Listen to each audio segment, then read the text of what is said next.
द्वारा तो करा नहीं सकते, अनुष्ठान क्या कराएंगे? तो ज्ञान ही नहीं होगा। तो वही तो कह रहे हैं ना कि अब जो मंदिर में प्रतिष्ठाएं हो रही हैं, जो अनुष्ठान इत्यादि हो रहे हैं, तो विधि का लोप करने के कारण ही तो लाभ नहीं मिल रहा है।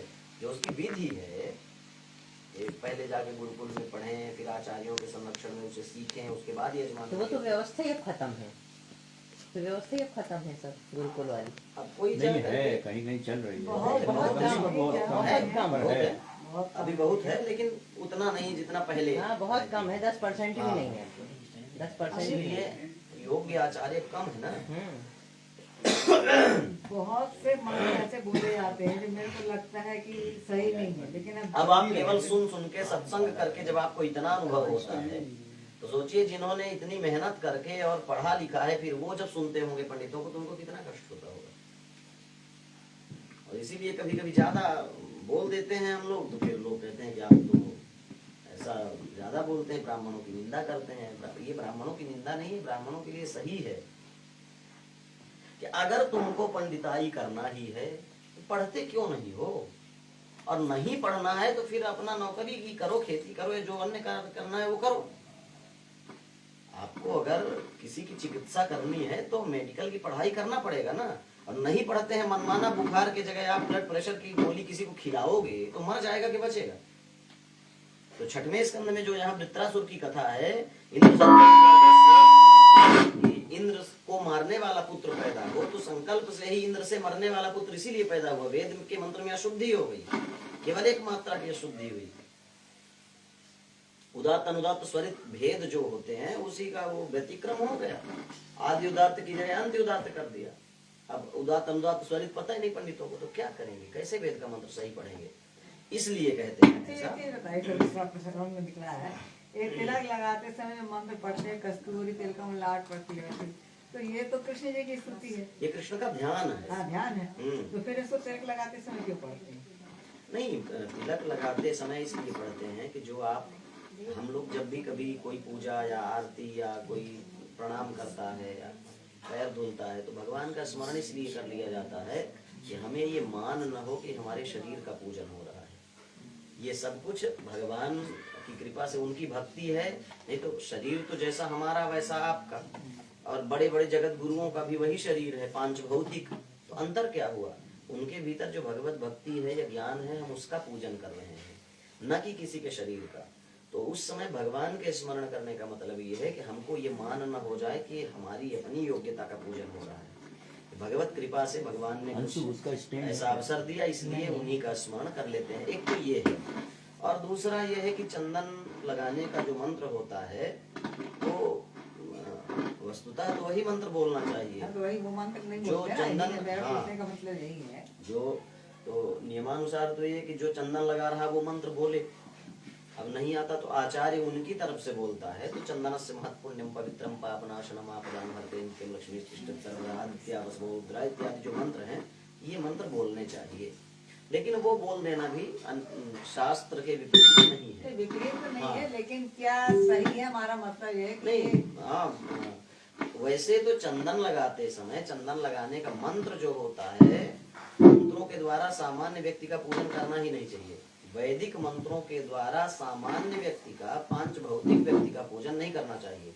इसलिए भगवान के अलावा हमारे यहाँ जो पंचदेव हैं, पंचदेवों में से दुर्गा, गणेश, शिव, विष्णु और सूर्य, ये पंचदेव हैं। इनके अलावा किसी देवता के मंत्र नहीं उपलब्ध होते हैं वेदों में, तो इनके अलावा किसी की प्रतिष्ठा ही नहीं बनती है। तो आज के समय में जो साईं, खाटू श्याम इत्यादि की जो प्रतिष्ठा हो रही है, इनके कोई मंत्र ही नहीं वेद में। मंत्र ही नहीं तो उनका न्यास विनियोग नहीं है। जब न्यास विनियोग नहीं है तो उसमें प्राण प्रतिष्ठा कैसे होगी। तो इनकी पूजा करने का कोई औचित्य ही नहीं बनता है। तो सामान्य व्यक्ति के लिए वैदिक मंत्रों का पाठ करना भी नहीं चाहिए। इसलिए लौकिक मंत्र जैसे चंदनस्य महत्पुण्यम इत्यादि मंत्र बोल लेना चाहिए। और भगवत स्मरण इसलिए होता है कि हमें मान न हो जाए, केवल इसलिए। तो कलौ तो केवला भक्ति ही ब्रह्म सायुज्य कारिणी। कलयुग में केवल भक्ति ही एक साधन है जिसके द्वारा ब्रह्म का सायुज्य प्राप्त किया जा सकता है। नारद जी कहते हैं कि एक बार परमानंद मूर्ति भगवान श्रीहरि ने तुम्हें रच करके और कहा कि तुम जा करके मृत्युलोक में मेरे भक्तों का पालन पोषण करो। त्वं तदा ज्ञापयत कृष्णो मद भक्तान पोषयति च, तुम जाकर मृत्युलोक में मेरे भक्तों का पोषण करो। तो भक्ति महारानी ने हाथ जोड़ करके कहा कि हम अकेले कैसे भक्तों का पोषण कर सकते हैं। तो ज्ञान और वैराग्य के रूप में 2 पुत्रों को प्रदान किया भगवान ने भक्ति महारानी को। तब तुम मुक्ति, ज्ञान और वैराग्य को साथ में लेकर के पृथ्वी तल पर आई और सत्य युग से द्वापर युग पर्यंत बड़े आराम से रही। कलयुग में तुम्हारी दासी जो मुक्ति है, भागवत में, यहाँ पद्म पुराण का जो महात्म्य है भागवत में, यहाँ मुक्ति को भक्ति की दासी कहा है। यानी भक्त को मुक्ति के लिए प्रयास नहीं करना पड़ता। यदि भक्ति आ जाए तो मुक्ति तो दासी है। मुक्तिम दासीम ऐसा लिखा है, मुक्तिम दासीम ददौ तुभ्यम ज्ञान वैराग्य काल। मुक्ति तो भक्ति की दासी है। इसलिए भक्त मुक्ति के लिए भी प्रयास नहीं करता। सगुण उपासक मोक्ष न ले। भगवान के जो भक्त हैं वो मुक्ति के पीछे नहीं भागते, मुक्ति तो उनकी दासी है। तो कहते हैं कि मुक्ति दासी पाखंड रूप रोग से पीड़ित होकर के क्षीण होने लगी। पाखंड एक रोग होता है जिससे मुक्ति बिचारी बीमार हो जाती है। भक्त हो या ज्ञानी हो या वैरागी हो, उसके जीवन में जब पाखंड रूपी रोग आ जाता है तो जो भविष्य में प्राप्त होने वाली मुक्ति है वो बीमार हो जाती है। और कहते हैं कि रोग से पीड़ित होकर के क्षीण होने लगी और वह तुरंत ही तुम्हारी आज्ञा से वैकुंठ को चली गई। तो फिर भक्ति महारानी मुक्ति को आदेश करती हैं कि तुम यहाँ सुरक्षित नहीं हो, इसलिए तुम इसको छोड़ करके वैकुंठ को चले जाओ। तो फिर मुक्ति चली जाती है। तो फिर वो हमारी भक्ति केवल आडंबर रह जाती है, उस भक्ति से फिर मुक्ति की संभावना नहीं रह जाती है। तो इस श्लोक में भी तुम्हारे स्मरण करने से वह आती है। नारद जी भक्ति से कह रहे हैं कि अभी भी इस लोक में वैकुंठ से तुम्हारे स्मरण करने पर मुक्ति आती है। जब किसी को जरूरत होती है और भक्ति महारानी को लगता है कि हाँ इसको मुक्ति देना चाहिए, तो भक्ति महारानी मुक्ति का स्मरण करती हैं और आकर के भक्त को मुक्त करके पुनः वो वैकुंठ को चली जाती हैं। ये भक्ति महारानी इस कलयुग में इनकी, तुम्हारे पुत्रों की उपेक्षा के कारण ये उत्साहहीन हो गए हैं और वृद्ध हो गए हैं। भक्ति ज्ञान वैराग्य के जो बुढ़ापे का यहाँ पर दृष्टांत दिया है, तो ज्ञान वैराग्य बूढ़े, बुढ़ापा, जरा, रोग, व्याधि ये उनको होता है जिनका पंचभूतों से अलग हैं, तो इनको रोग नहीं होता। लेकिन हमें समझ में आए, समझाने के लिए वो हाँ, बताया। तो कहते हैं कि इनकी उपेक्षा होने के कारण ये वृद्ध हो गए। वृद्ध होने का मतलब जैसे हमारे भीतर भक्ति तो है, हम खूब चंदन लगा लेते हैं, खूब माला पहन लेते हैं, खूब राधे राधे करते हैं, कपड़े भी तदन रूप धारण कर लेते हैं, लेकिन ज्ञान का आचरण, ज्ञान का आश्रय कम लेते हैं। यही ज्ञान का बूढ़ा होना है। और वैराग्य, वैराग्य का अर्थ होता है राग का चला जाना। राग मतलब लगाव, जो सांसारिक राग है वो निकल जाए तो वही वैराग्य है। तो वैराग्य तो है नहीं, वर्तमान जो वैराग्य है, जो नई नई उम्र के ये सन्यासी और साधु घूम रहे हैं, 28 साल 30 साल 35 साल 40 साल के साधु, ये वैरागी नहीं है। इनको वैराग्य नहीं हुआ है, इनको लोभ हुआ है कि हम बाबा जी बन जाएंगे तो बढ़िया आश्रम बन जाएगा। वैसे तो कोई देगा नहीं, आश्रम बन जाएगा, बहुत चेले हो जाएंगे। तो यही वैराग्य का बूढ़ा होना है, ये वैराग्य का बूढ़ा होना है। तो ज्ञान वैराग्य उपेक्षा के कारण बूढ़े हो गए हैं। हे सुमुखी, कली के समान कोई युग नहीं है, कलयुग के जैसा कोई युग नहीं है। इसलिए मैं प्रत्येक घर में और प्रत्येक जन में तुमको स्थापित कर दूंगा। यदि तुमको मैं भक्ति ज्ञान वैराग्य को सभी प्राणियों में स्थापित न कर दिया तो तदा नाहम हरेर दासो लोके त्वम न प्रवर्तये। यदि सारे लोक में, सारे लोगों में मैंने तुमको प्रतिष्ठित न कर दिया तो मैं हरि का दास हूं। और हे भक्ति,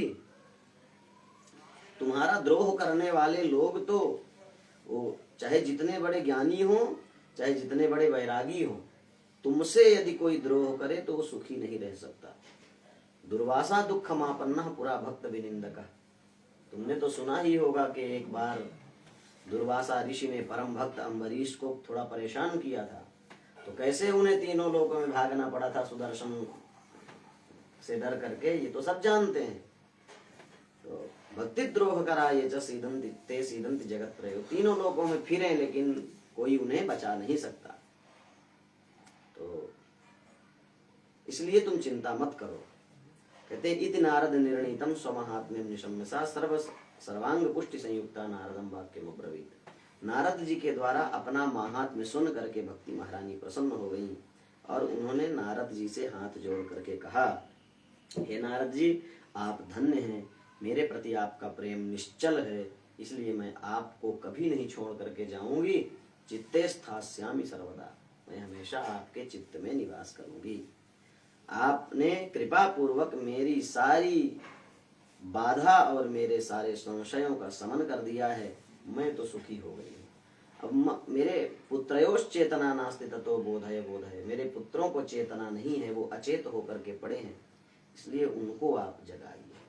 सूत उवाच, सूत जी कहते हैं कि भक्ति के वचन को सुन करके नारद जी ज्ञान वैराग्य का हाथ अपने हाथ में ले करके और उन्हें थोड़ा सा झकझोर करके और जगाने लगे।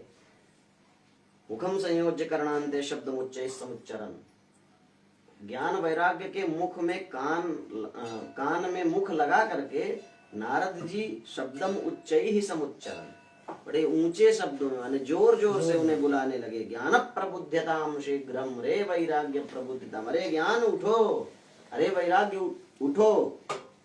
नारद जी ज्ञान वैराग्य के कान में बोल रहे हैं। जब नहीं उठे तो वेद वेदांत घोषैश्च गीता पाठैर मुहुर्मुहुः बोध्यमानौ तदा तेन कथंचित् चोत्थितौ बलात्।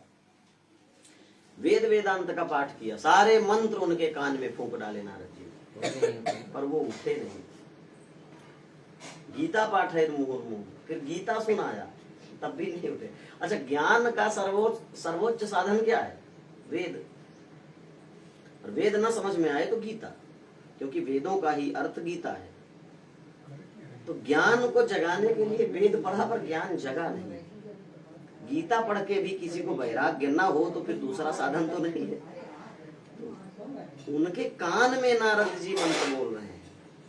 इसका मतलब ये है कि जैसे लोगों के मन में धारणा बन गई है कि गुरु जी से कान फुकवा ले मुक्त हो जावे, तो कान में मंत्र बोलने से यदि ज्ञान वैराग्य और मुक्ति मिलना होता तो नारद जी से बढ़िया मंत्र कौन फूकेगा?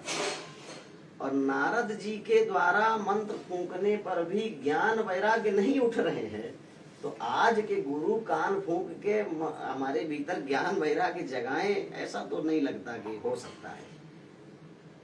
यही अर्थ है, नहीं उठे। नेत्रैरनवलोकन्तौ जृम्भन्तौ सालसागुहो भगवत फलितौ प्रायः शुष्क काष्ठ समांगकौ। बेचारे सूख करके कहते हैं शुष्क काष्ठ समांगकौ, उनके अंग ऐसे हो गए जैसे सूख जाए कोई लकड़ी, बिल्कुल ऐसे लकड़ी लकड़ी हो गई। भगवत फलितौ प्रायः, उनके बाल सफेद हो गए हैं बाल सफेद हो गए हैं, सूख करके लकड़ी हो गए हैं। नारद जैसे व्यक्ति के द्वारा कान में वेद वेदांत फूंका जा रहा है, फिर भी ज्ञान वैराग्य जग नहीं रहा है। अरे चाहे जितना शरीर को सुखा लें, दाढ़ी बाल पक पक के सफेद हो जाए, चाहे जितना कान फूंकवा लें, लेकिन बिना भगवत कृपा के ज्ञान वैराग्य हो नहीं सकता। तो ऋषिश्च चिंता परो जाता किम विधेयम मयेति। अब तो नारद जी को भी टेंशन हो गया, चिंता पर जाता है ऋषि। नारद बाबा चिंतित हो गए, अब क्या करें? ज्ञान और वैराग्य सो रहे हैं, उनको जगाने के लिए हमने वेद पढ़ा नहीं जगे, गीता पढ़ा नहीं जगे, उपनिषद पढ़ा नहीं जगे, तभी कैसे जगेंगे? चिंतित हो गए। तो चिंतन नित्य गोविंदम स्मारयामास भार्गव। जब अपना उपाय न लगा तो गोविंदम स्मारयामास, भगवान का स्मरण किया। अब क्या करें? तो व्योम वाणी तदैवा भून्मा ऋषे खिद्यतामिति उद्यम सफलस्तेन भविष्यति न संशय। व्योम वाणी, व्योम माने आकाश, आकाशवाणी हुई, हे ऋषिवर आप चिंता मत करो, आपका उद्यम अवश्य सफल होगा। इसके लिए आप सत्कर्म करो। ये तदर्थम तो सत्कर्म सुरसेत्वम समाचर, इसके लिए आप सत्कर्म करो और वह सत्कर्म आपको साधु बताएंगे, संत बताएंगे। और ऐसा कह के आकाशवाणी चुप हो। नारद जी ने सोचा कि इस आकाशवाणी ने भी गुप्त रूप से कह दिया कि सत्कर्म करो, और वो सत्कर्म संत बताएंगे। तो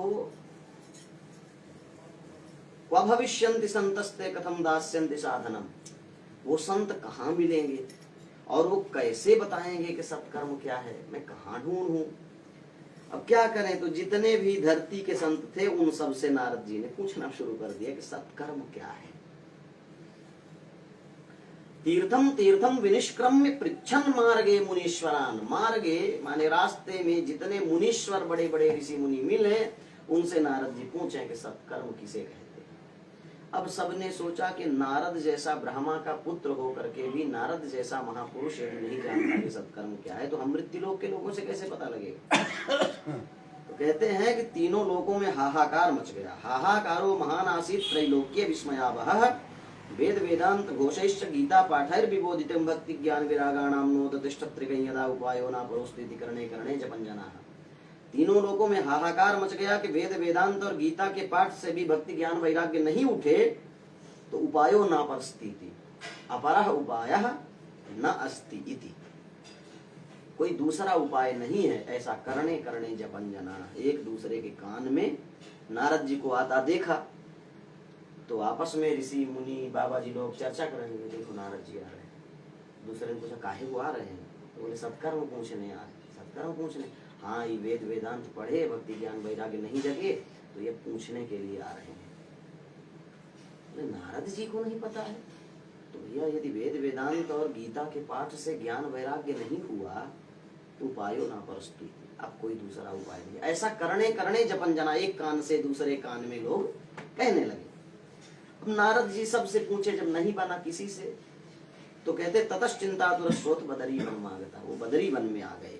सूत जी कहते हैं कि नारद बाबा कहते हैं कि अब मैं इसके लिए जाकर के बद्रीनाथ में तपस्या करूंगा, वहां भगवान नर नारायण रहते हैं, जब वो प्रकट होंगे तो मैं उनसे पूछूंगा कि सत्कर्म क्या है। संत तो हमको मिले नहीं कि कोई बताए, जितने संत हमारी जानकारी में थे बड़े बड़े जगत गुरु महामंडलेश्वर, हमने सबसे पूछ लिया, कोई नहीं बताया। अब तपस्या के लिए नारद जी बद्रीनाथ आए और सूत जी महाराज सौनक जी से कहते हैं कि जैसे ही नारद जी बद्रीनाथ आए तो उन्होंने सनत कुमारों को देखा और सनत कुमारों ने उनको देखा। सनत कुमारों ने पूछा कैसे नारद कहाँ घूम रहे हो, तो नारद जी अब कहते हैं इदानीं भूरि भाग्येन भवद्भिः संगमो भवत् कुमाराः ब्रुवतां शीघ्रं कृपां कृत्वा ममोपरि। हे कुमारों, हे सनत कुमारों, आप कृपा करके मुझे बताइए, क्योंकि आपका दर्शन बड़े भाग्य से मिलता है। आप योगियों के भी पूर्वज हैं। आपके मुख में सदा हरिशरणम एव ही नित्यम येषां मुखे वचः। आपके मुख में हमेशा हरिशरणम हरिशरणम हरिशरणम केवल यही मंत्र रहता है। इसलिए अतः काल समादिष्टा जरा आयुष्मान न बाधते, इसलिए काल के द्वारा प्रेरित जो जरा है, जरा माने बुढ़ापा, वो आपको बाधित नहीं करती है। आप हमेशा 5 वर्ष के ही रहते हैं। पंचहायन संयुक्ता पूर्वे शामक पूर्वजा, देखने में तो आप केवल 5-5 साल के हैं, लेकिन सच में तो आप सबके पुरखों के भी पुरखे हैं। पूर्वे शाम अपि पूर्वजा, आप पूर्वजों के भी पूर्वज हैं। आप बताइए कि अशरीर गिरोक्तम यत् तत्किम साधनम उच्यताम। अशरीर गिरा, अशरीर माने जिसका शरीर ही न हो। अब आकाश का कोई शरीर तो नहीं होता। अशरीर गिरा, गिरा माने वाणी, माने आकाशवाणी ने जो कहा है वह साधन क्या है, जिसके द्वारा भक्ति ज्ञान वैराग्य का दुख दूर हो, आप हमको बताइए। तो सनत कुमारों ने कहा मां चिंताम गुरुदेव वर्षे हर्षम चित्ते समावह। हे नारद जी, आप चिंता मत करो, मन में प्रसन्नता को ले आओ, और ये जो आप परेशानी होकर के घूम रहे हैं तो आपकी परेशानी का उपाय बहुत सरल है। उपायः सुखसाध्योत्र। कुछ उपाय ऐसे होते हैं जो बड़े कठिन होते हैं। कोई समस्या आ जाए तो कभी कभी जाए पंडित जी के पास तो ऐसे ऐसे उपाय बता देते हैं कि सामान्य व्यक्ति कर ही ना सके। तो नारद जी से सनत कुमार कहते हैं कि उपाय है और बड़ा सुख साध्य है, बहुत आराम से हो जाएगा, चिंता मत करो। ऋषिभिर बहवो लोके पंथानः प्रकटीकृता, यद्यपि ऋषियों ने बहुत सारे मार्ग बताए हैं, अपनी अपनी साधना के अनुसार, अपने अपने योग्यता के अनुसार लोग उन साधनों को करके ज्ञान वैराग्य और मुक्ति को प्राप्त भी कर चुके हैं। लेकिन श्रम साध्याश्च ते सर्वे प्रायः स्वर्ग फल प्रदाः, जितने भी मार्ग ऋषियों ने बताए हैं लगभग सब श्रम साध्य हैं, सब मेहनत से मिलने वाले हैं। और प्रायः स्वर्ग फल प्रदाः, प्रायः अधिकांश जितने साधन हैं वे स्वर्ग को ही प्रदान कर सकते हैं, स्वर्ग फल को दे सकते हैं।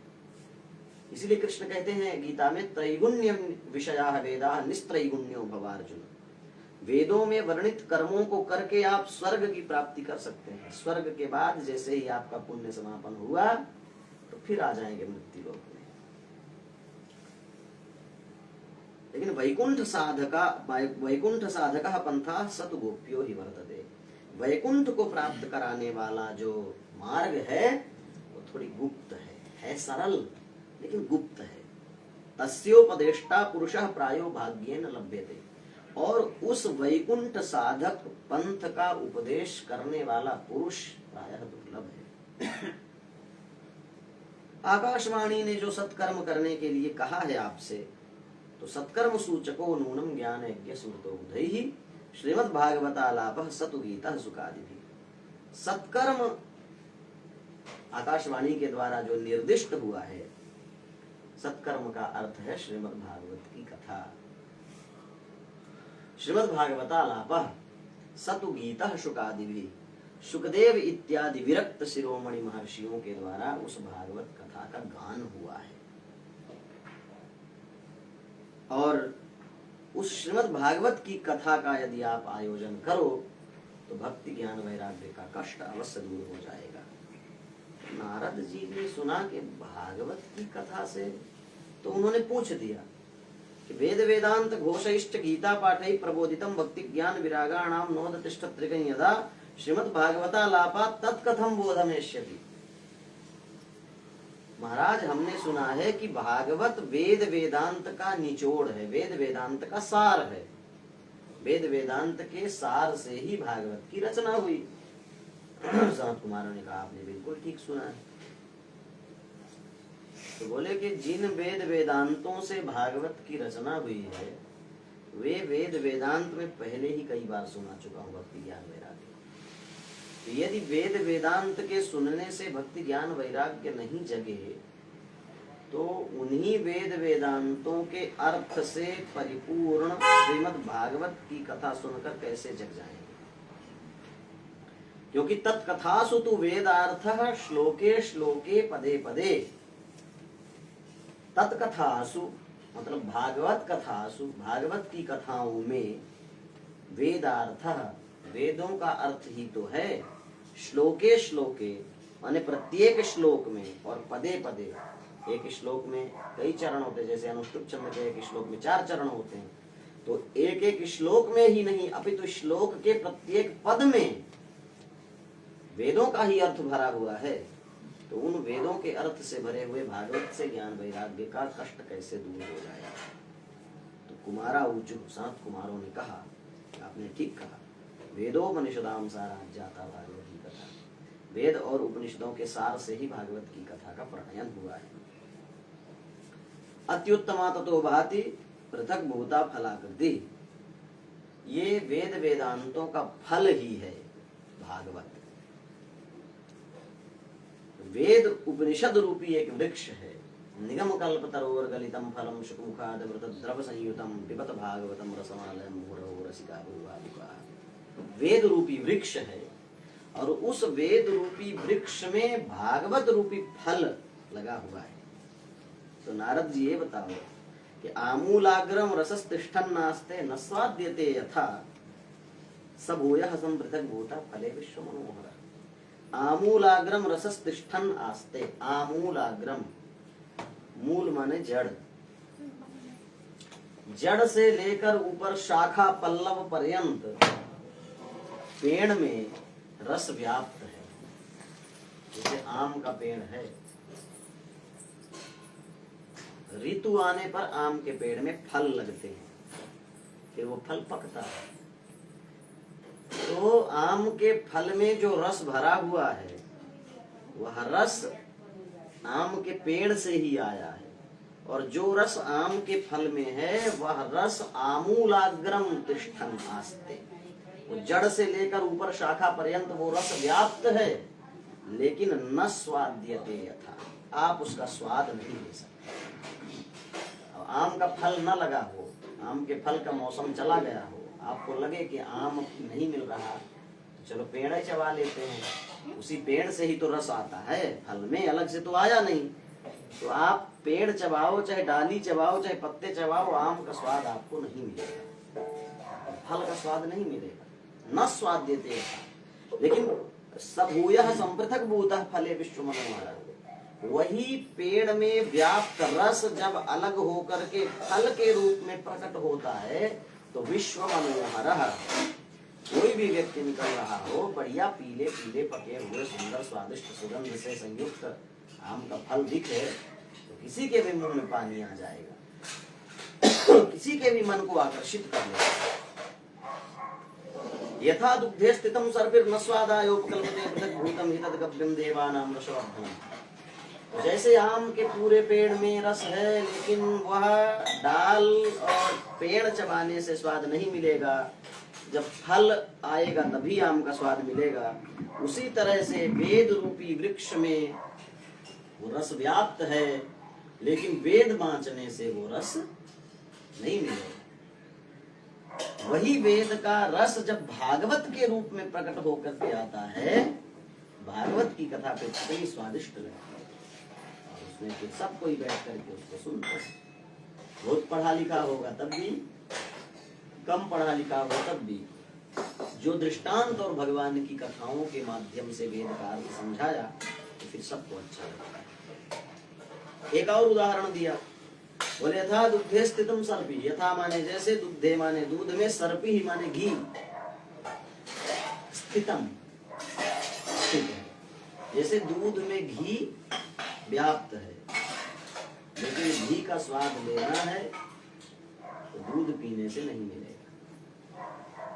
दिया जलाना है तो सोचें कि घी खत्म हो गया है, निकलता तो दूध से, चलो दूध ही डाल देते हैं, थोड़ा बहुत जल भी रहा होगा तो मिल जाएगा। या कि पूड़ियाँ बनाना हो, सोचे कि घी खत्म हो गया है, घी निकला तो दूधे से था, चलो कढ़ाई में दूध डाल के ही पूड़ियाँ सेक लेते हैं, तो नहीं बना सकते। लेकिन पृथक भूतम हि तद्गव्यं देवानां रसवर्धनम्, दूध से अलग होने के बाद वही घी देवानां रसवर्धनम्। जब इदम इंद्राय स्वाहा इदम इंद्राय नमः करके स्वाहा करते हैं तो इंद्र भी स्वर्ग छोड़ के भाग के चले आते हैं और उस घी का आनंद लेते हैं, देवताओं के रस का संवर्धन करते हैं। इसी तरह से वेदों में वह तत्व निहित है, लेकिन केवल वेद पाठ करने से वह रस नहीं मिलेगा।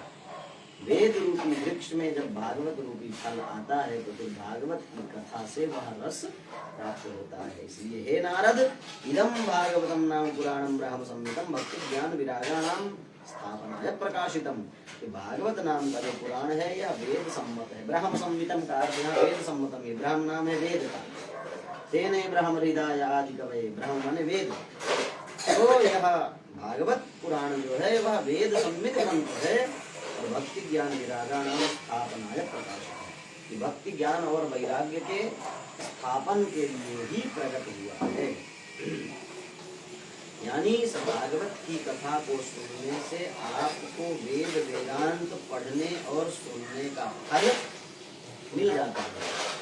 और यदि सावधानी पूर्वक कहा और सुना जाए तो वेद और उपनिषदों का सारा रहस्य कथानकों के माध्यम से इसमें बता दिया जाता है। नारद जी ने कहा, वाह महाराज, यद दर्शनम च विनिहन्त्य शुभान शब्दयः प्रेयस्तनोति भवदुःखदवार्जितानां निश्शेष शेष मुक्तिगीतपदैकपानां प्रेम प्रकाशति आपके दर्शन से तो आज मैं धन्य ही हो गया। और एक बात का पता तो मुझे बढ़िया से लग गया महाराज की भाग्योदयेन बहुजन्म समर्जितेन सत्संगमं च लभते पुरुषो यदा वै अज्ञान हेतु कृत मोहमदान्धकार नाशम विधाय हि तदोदयते विवेकः। बिना सत्संग के विवेक नहीं हो सकता। बहुत सारे जन्मों के सत्कर्म जब हमको फल देते हैं तो फिर हमको सत्संगमं च लभते, सत्संग की प्राप्ति होती है। और सत्संग के द्वारा फिर हमको अज्ञान हेतुकृत मोह मदांधकार नाशम, अज्ञान के कारण जो मोह और मद के कारण जो अज्ञान हो रहा है उस अज्ञान का नाश करके फिर विवेक रूपी सूर्य का उदय होता है। यानी नारद जी कह रहे हैं कि चाहे जितना वेद पढ़ लो, चाहे जितना वेदांत पढ़ लो, अपने से जब तक किसी महापुरुष के आश्रय में नहीं बैठेंगे तो उसका ठीक से अर्थ हमको पता नहीं लग सकता। इसीलिए आज उपनिषद, वेद, पुराण, रामचरितमानस, भागवत इन सबको पढ़ करके अपने से और लोग मनमौजी अर्थ निकाल के फिर समाज में उसको फैलाते हैं और एक दूसरे को लड़ाते हैं कि मानस में ऐसा लिखा, रामायण में ऐसा लिखा, मनुस्मृति में ऐसा लिखा। अब क्योंकि जो लिखा है सबसे एक बिल्कुल सीधी सी बात है कि हमको अंग्रेजी नहीं आती। अब अंग्रेजी में जो लिखा है हमको पहले किसी अंग्रेजी जानने वाले से पढ़ना पड़ेगा, तब तो हमको पता लगेगा। अब हम पढ़ लिए कि एक सामान्य रूप से कुछ शब्दों को लेकर के, क्योंकि कोई संस्कृत हो या इंग्लिश हो, ऐसा होता है कि जो लिखा है वो पढ़ नहीं सकते और जैसा पढ़ते हैं वैसा लिखा नहीं होता। वो कुछ कह दिए कि वो साइलेंट लेटर्स हैं, उनको पढ़ने नहीं है। अब पीयूटी से पुट होता है लेकिन पीयूटी से बुट नहीं होता, वो बट हो जाता है।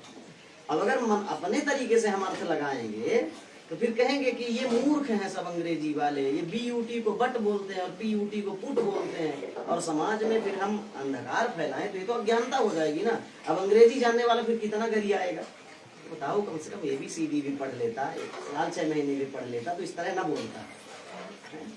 ऐसे बहुत सारे शब्द हैं जो लिखा है वो वैसे सीधा नहीं पढ़ सकते। वैसे ही संस्कृत है, अब अगर संस्कृत के ग्रंथों का अर्थ आपको करना है तो कम से कम संस्कृत थोड़ी पढ़ना पड़ेगा तब ना। अब वहाँ क्या लिखा है, कैसा लिखा है, आप उसको ले करके और फिर समाज में विघटन फैलाओ तो ठीक नहीं रहता है। नारद जी कहते हैं कि सत्संगमं च लभते, जब सत्संग होता है तभी विवेक होता है। ये वेद पुराण जो है ये समुद्र के जैसे हैं। तुलसीदास जी महाराज रामचरितमानस में कहते हैं वेद पुराण उदधि घन साधु। वेद पुराण जो है ये उदधि है, उदधि माने समुद्र। वेद पुराण समुद्र है, समुद्र के जैसा है। अच्छा, समुद्र के पानी को सीधे जाए कोई पिए तो ना तो उसका स्वाद अच्छा लगेगा और अगर जबरन पी भी लिया तो पचेगा नहीं। समुद्र का पानी खारा होता है, स्वादिष्ट नहीं होता। आप सीधे कोई जाके पिए बिना उसको प्यूरिफाई किए तो एक तो अच्छा नहीं लगेगा, जबरन अगर पी भी लिए तो पेट के लिए ठीक है, अगर पचेगा नहीं तो न जचेगा न पचेगा, तो फिर उल्टी ही करेंगे या तो पेट खराब हो जाएगा। तो वेद पुराण सीधे अगर आप जाकर के ऐसे पढ़ोगे तो अनर्थ करोगे। तो उसको क्या करें? तो बोले गोस्वामी जी की चौपाई है कि वेद पुराण उदधि, वेद पुराण समुद्र है और घन साधु, ये जो साधु है, ये जो संत है, ये महापुरुष है, आचार्य है, गुरु है, ये घन माने बादल है। तो समुद्र का पानी जब बाष्पीकरण के द्वारा बादल बन जाता है और फिर मानसून आने पर जब वो बरसता है, वर्षा का पानी कितना स्वादिष्ट होता है। सीधा वर्षा का पानी पिए तो ऐसा लगता है एक्वागार्ड से ही निकल रहा है, ऐसा बढ़िया शुद्ध होता है ना। जब तक पानी धरती पे न गिरे तो निर्मल होता है, धरती पे गिरने के बाद फिर वो पानी का स्वाद जो असली स्वाद है पानी का, वो वर्षा का पानी है। बाकी जितने भी टेस्ट पानी में आते हैं वो धरती के मिट्टी पत्थर इत्यादि पदार्थों के संयोग में आकर के वो उनके स्वाद को ग्रहण कर लेते हैं। हाँ, पानी का जो वास्तविक स्वाद है वो जो वर्षा का पानी है वही है। तो कहते हैं कि जैसे बादल, पहले समुद्र के पानी के द्वारा बादल बना, फिर बादल जब पानी बरसाते हैं तो समुद्र का खारा पानी भी मीठा हो जाता है। तो मीठा तो हो ही जाता है, सुपाच्य भी हो जाता है, पचता भी बढ़िया है। तो कहते हैं उसी तरह से वेद पुराणों का प्रवचन किसी महात्मा संत के द्वारा ही सुनना चाहिए। आप सीधे पढ़ेंगे तो उनका अनर्थ कर देंगे शास्त्रों में। वो घन रूपी साधु रूपी बादल जब उसको बरसाता है तो आपको जचेगा भी, वो अच्छा लगेगा और पचेगा भी, समझ में भी आएगा कि हाँ ऐसा है। नहीं तो उसमें तो फिर झगड़ा होगा। कितने रामचरितमानस चलाए गए ढोल गमान सुंदर पशुरारी के नाम पर, थोड़ा सा भी पढ़ा होता वो मूर्ख तो ऐसे थोड़ी होगा। बिल्कुल एक सीधा सा है वो चैप्टर, ढोल गवार शूद्र पशुनारी सकल ताड़ना के अधिकारी। अब उसके पहले 2 3 4 चौपाइयां पढ़ लेता हूँ। राम जी ने समुद्र को 3 दिन मनाया, वो नहीं माना तो धनुष बाण उठाया, उसमें बाण चढ़ाया, थोड़ा सा डराया धमकाया तो समुद्र बेचारा थाली में रतन लेकर के राम जी के सामने आया, हाथ जोड़ा, माथा झुकाया, भगवान को प्रणाम किया। और वो कहता है कि गगन समीर अनल, ये बिल्कुल क्रमशः चौपाइयां हैं। गगन समीर अनल जलधरनी, इनकई नाथ सहज जड़ करनी, तब प्रेरित माया उपजाए, सृष्टि हेतु सदग्रंथ निगाए। और फिर कहता है ढोल प्रभु भल कीन मोहि सिख दीनी, मर्यादा पुनि तुम्हारी कीनी। और उसके बाद की चौपाई है ढोल गंवार शूद्र पशु नारी सकल ताड़ना के अधिकारी। समुद्र को भगवान ने जब बाण चढ़ाया तो संधाने प्रभु विशिक कराला, उठी उदधि उरंतर ज्वाला, मकर उरत झसगना कुलाने, जरत जंतु जन्नि जब जाने, तो कनक थार भरी मणि गणना, नाभि प्ररूप आयु तजमाना, काटे ही पई कदरी फरई कोटि जतन को नीच, विनय नमान खगेश सुन डाकते ही पई नवनीच। समुद्र आया, भगवान को प्रणाम किया और कहता है समुद्र कि गगन समीर अनल जल धरनी, इन कई नाथ सहज जड़।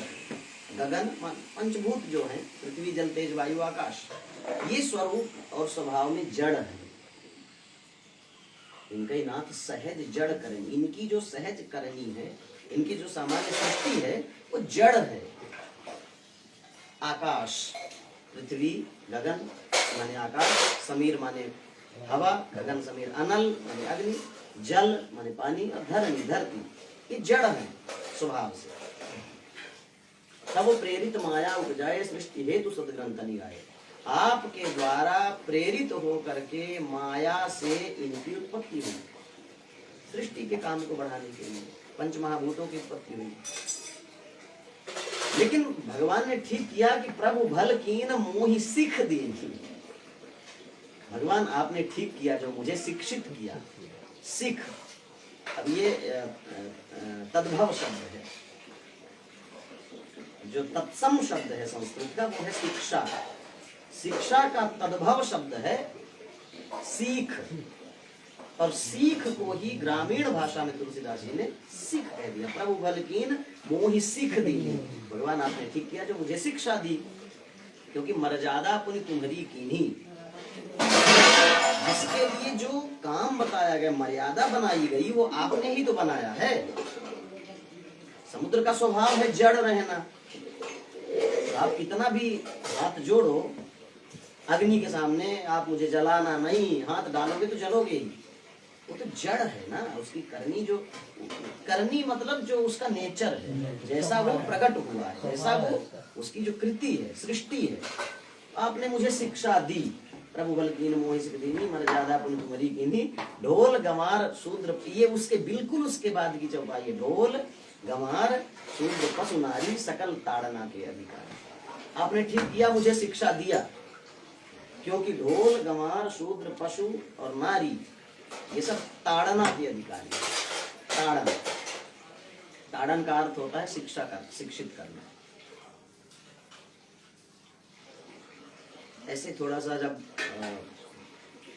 माँ बाप बच्चे के ऊपर गुस्सा होते हैं तो कहते हैं चलो आज मैं तुम्हें सबक सिखाता। सबक सिखाने का मतलब या तो कान पकड़ के खींचेंगे या कि ऐसे धीरे से एक आध थप्पड़ या लकुटी लगाएंगे, माने शिक्षित करेंगे। वहां ताड़ना का अर्थ है शिक्षित करना। ताड़ना का अर्थ मारना ही है, लेकिन मारना कैसे? शिक्षण के लिए, शिक्षित करने के लिए। शिक्षा क्यों? बिगड़े ना, इसके लिए। ताड़ना का अर्थ होता है सबक सिखाना, सीधी सी बात है, सबक सिखाना। आपने ठीक किया, मुझे आपने सिखाया, शिक्षा दी, क्योंकि ये सब सबक सिखाने के ही अधिकारी हैं। लोग नहीं कहते कि वो उसी पात्र का है, वो उसी लायक है। समुद्र कहता है ये सबक सिखाने के लायक ही है सब। कौन? ढोल। अगर सकल ताड़ना के अधिकारी, ताड़ने का अर्थ होता है, अब ये यही तो कहते हैं निर्दयता पूर्वक मारो। ऐसा लिखा है कि स्त्रियों को निर्दयता पूर्वक मारो, पशुओं को और शूद्रों को खूब पीटो। तो ताड़ना का अर्थ अगर ये होता तो ढोल को निर्दयता पूर्वक पीटता है कोई आज तक? एक दिन के लिए भी तबला और ढोलक की क्लास में जाकर के जब सीखेंगे तो सबसे पहले तो वो यही सिखाएगा कि उंगली कैसे रखना है, कहां पर कितने जोर से मारना है। अगर थोड़ा सा भी आपने जोर से मारा तो जो बोल वहां से निकलना चाहिए विकृत हो जाएगा, बेसुरा हो जाएगा।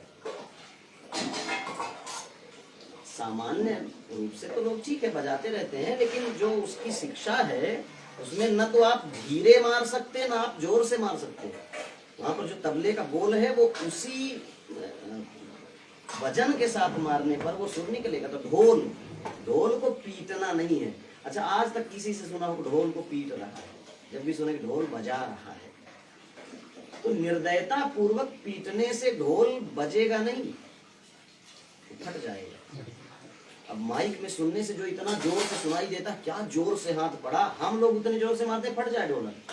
वो ऐसे कला से मारता है कि जैसे ढोल वो होता है ना, कुम्हार अंतर हाथ सहार दे बाहर मारे चोट।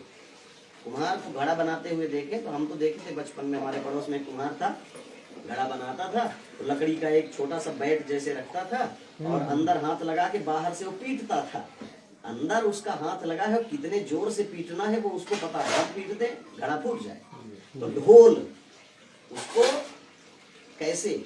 अच्छा, ढोल को न पीटे तो या न बजाएं उस तरह जैसे भी बजाते हैं, न बजाएं तो 6 महीने रख दीजिए बढ़िया से बढ़िया ढोल, 6 महीने बाद आप देखेंगे खराब मिलेगी, बजाने लायक नहीं रह जाएगा। तो उसको बजाना है, लेकिन कितने जोर से कैसे बजाना है कि वो सुरीला रहे और फिर वो सुर सबको अच्छा लगे। आपने अगर एक बार भी बेसुरा हाथ मारा ढोलक में तो आसपास बैठे लोग कहेंगे बंद कर, कुछ नहीं आता। तो पीटना नहीं है ढोल। दूसरा गंवार। गंवार का अर्थ होता है गांव में रहने वाला।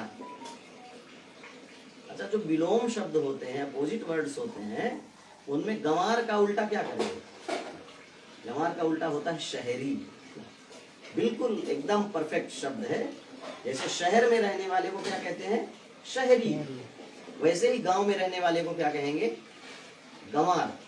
वैसे तो वो शब्द है ग्रामीण, सही, लेकिन जैसे शिक्षा को सिख लिखा है तुलसीदास जी ने, वैसे ही उन्होंने ग्रामीण को गंवार लिखा है। गांव में रहने वाला, गंवार, गांव में रहने वाला। अब गांव में रहने वाले का मतलब ये नहीं कि हर गांव में रहने वाला मूर्ख ही होता है। गांव में रहने वाले शहर वालों से बहुत बुद्धिमान होते हैं।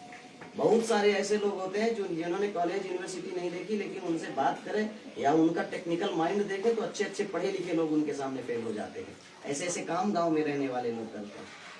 तो गांव में रहने वाला व्यक्ति शिक्षण का अधिकारी है। उसको सीख देनी चाहिए कि गांव में रह करके भी किस तरह से एक आदर्श जीवन जीना चाहिए। गंवार और शूद्र। शूद्र चतुर्थ वर्ण है। शूद्र का एक नाम है अंत्यज, वेदों में अंत्यज। अंत्य माने अंतिम में और ज माने उत्पन्न होना, जन्म लेना। अंत्यज का उल्टा क्या होगा? अंत्यज माने अंतिम में जन्म लेने वाला, उसका उल्टा होता है अग्रज। अग्र माने जो आगे पैदा हुआ। उसको हिंदी में कहेंगे बड़ा और छोटा, बड़ा भाई और छोटा भाई। अंत्यज है वो, माने छोटा भाई है। कहीं निंदा वाली कोई बात है ही नहीं। और जो ऊंच नीच शब्द प्रयोग हुए हैं वो कर्म के आधार पर हुए हैं। एक तो ये सामान्य भाषा, दूसरी बात ऊंच और नीच की जो कल्पना की गई है हमारे यहाँ वेदों में, ब्राह्मण क्षत्रिय वैश्य और शूद्र, तो भगवान का शरीर है। जैसे जैसे राधा कृष्ण भगवान या राम जी खड़े हैं, अब कल्पना किया तो कहते हैं ब्राह्मणों से मुखम आसीत, यजुर्वेद का मंत्र कहता है ब्राह्मण भगवान का जो मुख है भगवान का वो ब्राह्मण है, या किसी का भी जो मुख है वो ब्राह्मण है। ब्राह्मण का काम शिक्षा लेना, शिक्षा देना, यज्ञ करना, यज्ञ कराना, दान लेना, दान देना, ये 6 कर्म होते हैं ब्राह्मण। तो शिक्षा लेने और देने का काम चाहे जिस वर्ग का व्यक्ति हो वो गले के ऊपर से बोलता है, पढ़ता है, सुनता है, देखता है। तो ब्राह्मण मुख हो गया, क्षत्रिय हाथ हो गया, पेट बनिया हो गया। हम सब का हाथ जो है क्षत्रिय, क्षत्रिय मतलब क्षति से त्राण करने वाला, क्षतात्रायते, जो क्षति होती है उससे बचाने वाला। हाथ पैर फिसले तो सबसे पहले आपका हाथ ही आपको बचाएगा, या आपके ऊपर कोई अटैक करे तो सबसे पहले हाथ है जो उठेगा, बचाव करेगा, वो क्षत्रिय है। वैश्य माने बनिया, बनिया का काम क्या है? सब चीजें इकट्ठा करके रखो और जिसको जिस चीज की जरूरत हो उसको वो चीज उचित मूल्य पर दे, ये बनिया का काम है। तो पेट भी सारा दुकानदारी यही करता है, सब जो भी आएगा इकट्ठा करके पेट रख लेता है, और फिर उसको जो उसने अन्न इत्यादि खाया है उसको रस के रूप में परिवर्तित करके, और जिसको जिस अंग को जितने एनर्जी की आवश्यकता है वहां से ट्रांसफॉर्म करता है, डिस्ट्रीब्यूट करता है, वो सबको देता है। तो पेट बनिया है, सबका पेट बनिया है, और जो पांव है वह शुद्ध है, क्योंकि पैर पवित्र जगह में भी जाता है और अपवित्र जगह में भी जाता है। तो आप जब कभी ऐसी जगह में जाते हैं जो जगह बहुत वैज्ञानिक विधि से पढ़ने वाले व्यक्ति के दृष्टि में भी पवित्र नहीं है, मलमूत्र इत्यादि, आप न मानो ना धर्म को, लेकिन ये तो मानते हो कि मलमूत्र शुद्ध नहीं होता, और अगर हाथ पांव में लगा तो धोते हो ना अपना पैर, तो अपने पैर को तो आप क्यों, अगर आप ये मानते हो कि वो ऐसी जगह में हमारा पैर गया जहाँ नहीं जाना चाहिए, तो आप क्यों धो रहे हो? जो छुआछूत का भाव है तो आप खुद अपने शरीर में भी रख रहे हो ना। आपके शरीर में कुछ ऐसे अंग हैं जहां पर आपका हाथ लगे तो फिर हाथ धोते हो, तो छुआछूत तो आप खुद मान रहे हो। छुआछूत का विरोध करने वाले भी छुआछूत तो मानेंगे ना। और जो नीच कहा गया तो सिर ऊंचे है और पैर नीचे है, इस दृष्टि से भगवान के शरीर में जो कल्पना की गई है, लेकिन अपवित्र तो पैर होता है जब अपवित्र जगहों में जाता है, लेकिन पवित्र भी आपके अंग में सबसे ज्यादा पैर ही होता है। जब किसी को सबसे ज्यादा सम्मान देना होता है तो हम उसका पैर ही छूते हैं, मुंह नहीं छूते है? और नहीं छूते, चलो थोड़ा सा अपने को गौरव महसूस करते हैं, किसी को प्रणाम करना है तो बोल के ही कहते हैं पाए लागू महाराज, नहीं लगे तो बोल देते हैं पाए लागू महाराज। कोई नहीं कहता मुंह लागू महाराज, पेट लागू महाराज, आंख लागू महाराज, ऐसा कोई नहीं बोलता, पाए लागू महाराज, पैर में ही तो पवित्र भी। अच्छा, अभी दूसरे स्कंद में कथा आएगी कि भगवान जब सृष्टि का क्रम बनाते हैं तो शरीर में यथा यथा अंगों में भगवान प्रविष्ट करते हैं, तो सब भगवान अन्य हाथ में इंद्र निवास करते हैं, आंखों में सूर्य निवास करते हैं, मुंह में अग्नि निवास करता है, नाक में अश्विनी कुमार निवास करते हैं, और त्वचा में वायु देवता निवास करते हैं। भगवान नारायण कहाँ निवास करते हैं? चरण में। तो अगर ऐसा होता, अच्छा एक बात, अगर अच्छा भगवान जहाँ निवास करते हैं वो तो सबसे जगह पवित्र हो जाएगी ना, तो इसका मतलब चरण सबसे ज्यादा पवित्र होता है, तो थोड़ा ध्यान रखना पड़ता है आचरण, तभी वो पवित्र रहता है। आचरण माने हम जहाँ जहाँ जाते हैं, आचरण अगर हमारा चाल चलन जिसको बोलते हैं अगर पवित्र है तो चरण सबसे पवित्र है, और जिसका चाल चलन ठीक नहीं है, माने वो कहाँ कहाँ जा रहा है, क्या क्या खा रहा है, तो फिर उसके पैर थोड़ा पवित्र हो जाते हैं, तो फिर उसका पैर हम लोग नहीं छूते। तो ये जो एक परंपरा बनाई गई चरणों की, ऊंच नीच का भाव केवल छोटे भाई बड़े भाई के साथ। और रही बात ये कि शूद्रों को कहते हैं तुम ब्राह्मणों को प्रणाम करो और ना करो, तो छोटा भाई होने के कारण उसको ऐसा कहा जाए। अंत्यज माने छोटा भाई, तो ब्राह्मणों बड़े भाई हैं, तो अब आज भी अब एक ही घर में छोटा भाई अपने बड़े भाई का पैर छूता है। तो ये सब सम्मान की दृष्टि से और परंपरा की दृष्टि से वर्ण व्यवस्था की गई, समाज में विघटन पैदा करने के लिए नहीं की गई।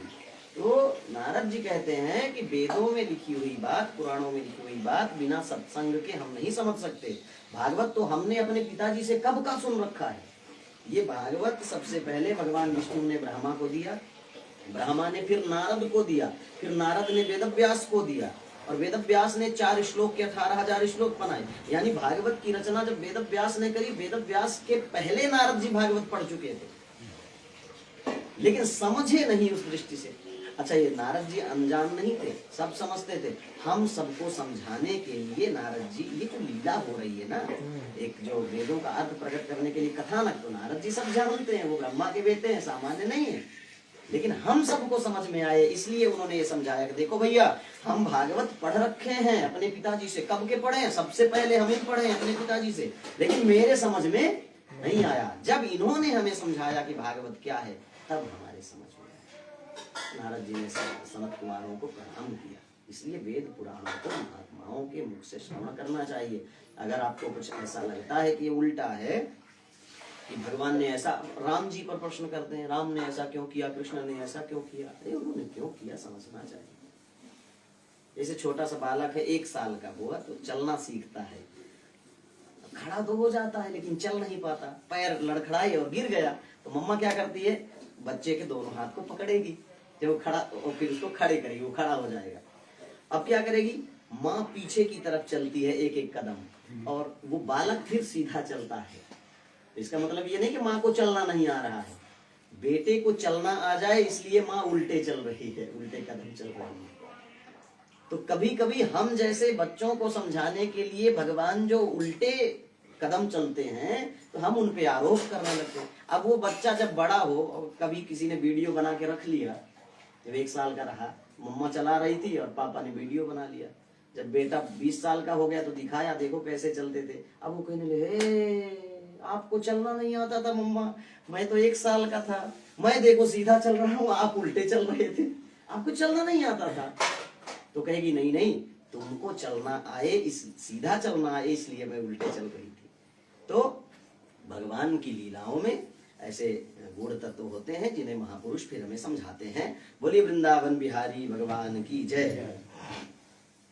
अब नारद जी ने कहा कि ठीक है, भागवत की कथा हम ज्ञान वैराग्य को सुनाएंगे, लेकिन कहाँ सुनाएं?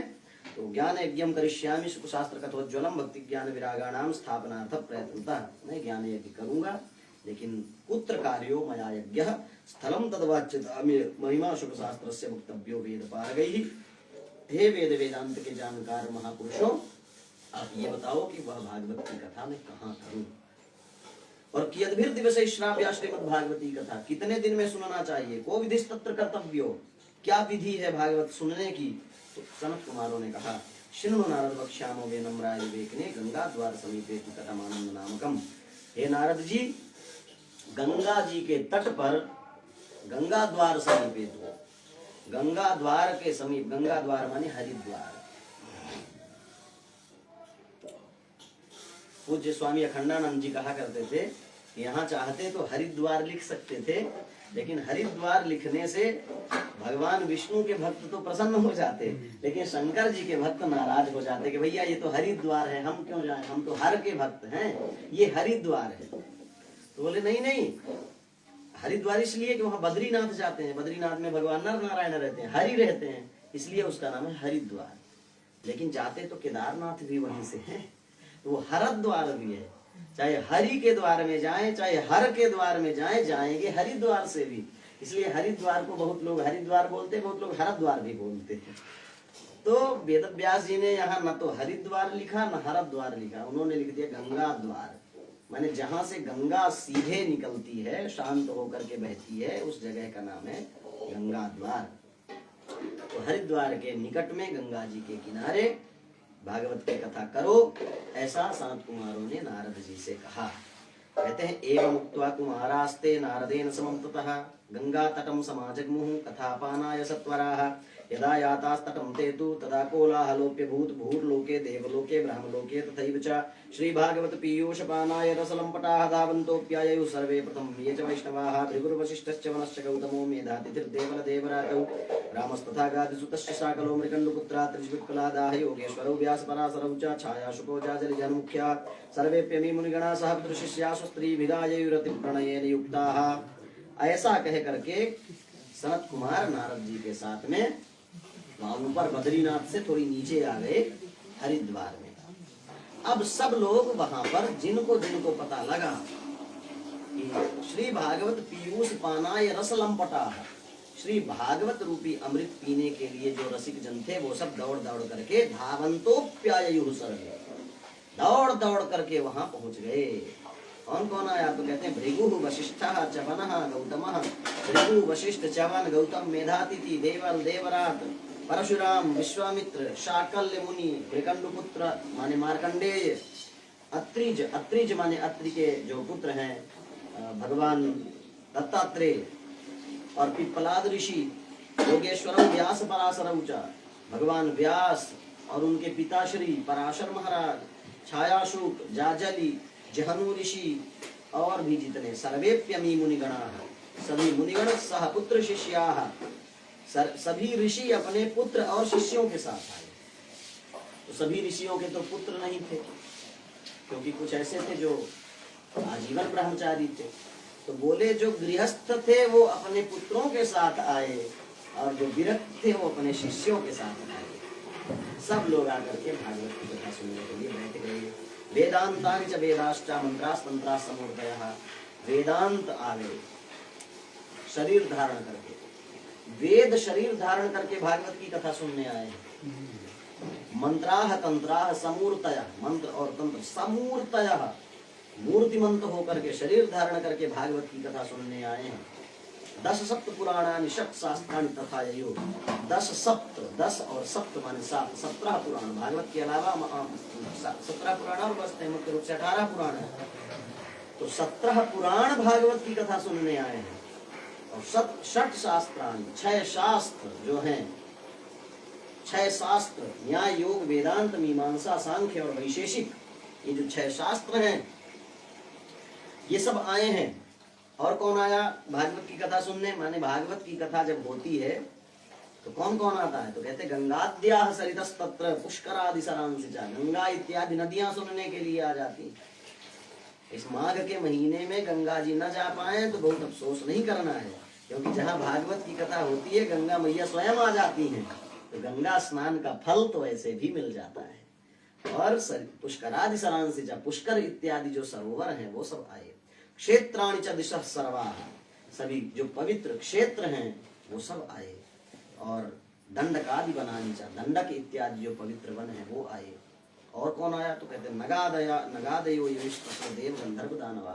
नग माने होता है पर्वत, न गच्छति जो कभी कहीं जाए ना, उसको नग कहते हैं। नग माने पर्वत। हिमालय और मेरु जैसे पवित्र पर्वत शरीर धारण कर करके कथा सुनने आते हैं। देव गंधर्व दानवा, देव गंधर्व दानव सब आए। गुरुत्वात् तत्र नायाताः भृगुः संबोध्य चानय।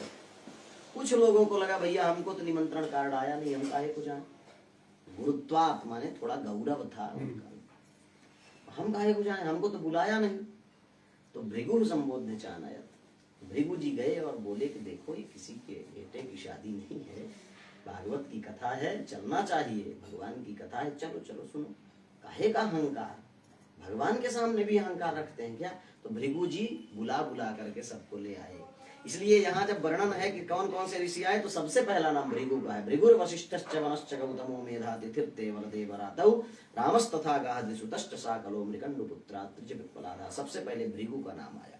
यानी भागवत कथा में किसी को प्रेरित करके ले आना ये भी एक पुण्य ही है। हमारी वजह से अगर कोई सन्मार्ग पर आता है, ज्ञान की 4 बातें सुनता है तो उसमें हमको लाभ होता है। ऐसे सब आए। दीक्षिता नारदे नाथ दत्तम आसनमुत्तम। नारद जी दीक्षित हुए।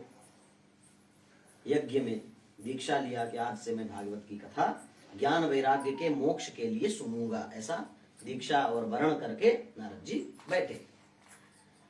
कुमारा वंदिता सर्वे निषेधु कृष्ण तत्परा, और सनत कुमारों की वंदना करी।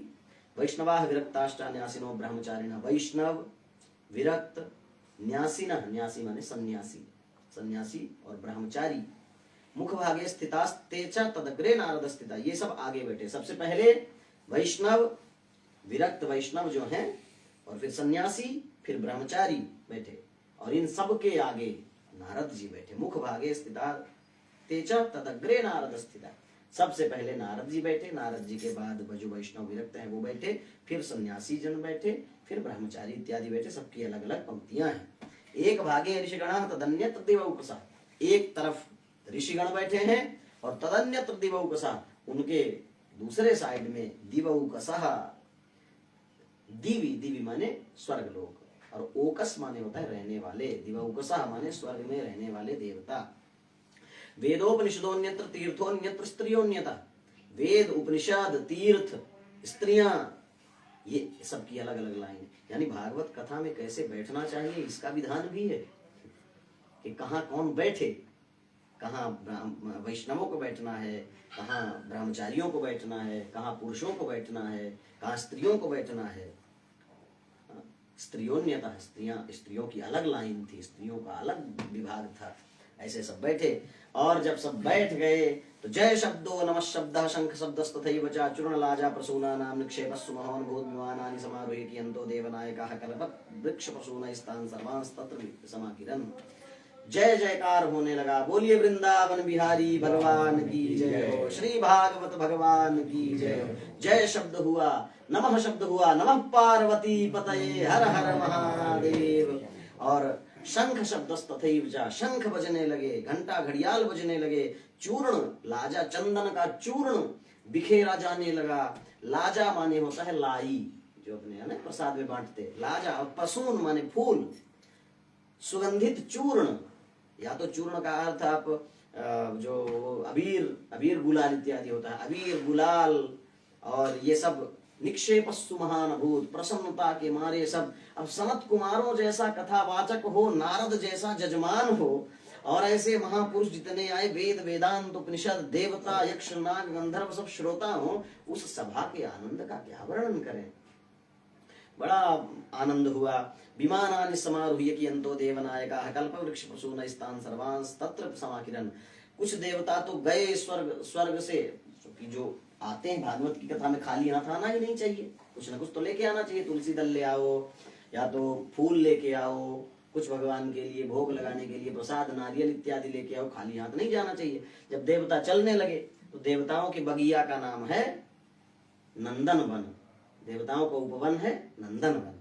तो नंदन वन से कल्प वृक्ष के फूल लेकर के आए देवता, और कहते विमानानि समारुह्य कियंतो देवनायका। कुछ कुछ जो देवनायक हैं, जो देवताओं के मुखिया हैं, वो विमान में बैठ करके कल्प वृक्ष प्रसूनैः, कल्प वृक्ष के फूल लेकर के बिखेरने लगे नारद जी के ऊपर, सनत कुमारों के ऊपर। जो मनुष्य एक शरीर धारण करके छुप करके आए थे, देवता यक्ष गंधर्व इत्यादि, गंगा इत्यादि नदियां सबके ऊपर ढालने लगे, देवता देवियों के ऊपर। सूत उवाच, सूत जी कहते हैं एवं तेष्वेक चित्तेषु श्रीमद्भागवतस्य च माहात्म्यं मुचिरे स्पष्टं नारदाय महात्मने। इस तरह से भगवान का जय जयकार हुआ, शंख ध्वनि इत्यादि हुई, पुष्प इत्यादि बरसाए गए, और फिर सब पुनः अपने अपने स्थान पर बैठ गए। और एवं तेषु एक चित्तेषु, सब बैठ करके अब एकाग्र चित्त होकर के सनत कुमारों के मुख से प्रवाहित होने वाली भागवती गंगा का इंतजार करने लगे। और सनत कुमारों ने कथा आरंभ करी। तो कथा के पहले महात्म्यम उचिरे स्पष्टम, महात्म्य सुनाना शुरू कर दिया। सनत कुमार कहते हैं अथ ते वर्ण्यते अस्माभिर्महिमा शुक शास्त्रजः यस्य श्रवण मात्रेण मुक्ति करतरे स्थिता।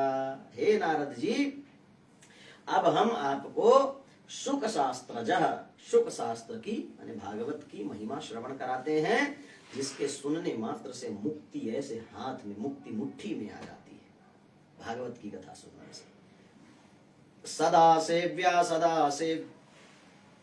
सदा सेव्या श्रीमद्भागवती कथा यस्या श्रवण मात्रेण हरिश्चित्तम समाश्रयेत सदा सेव्या।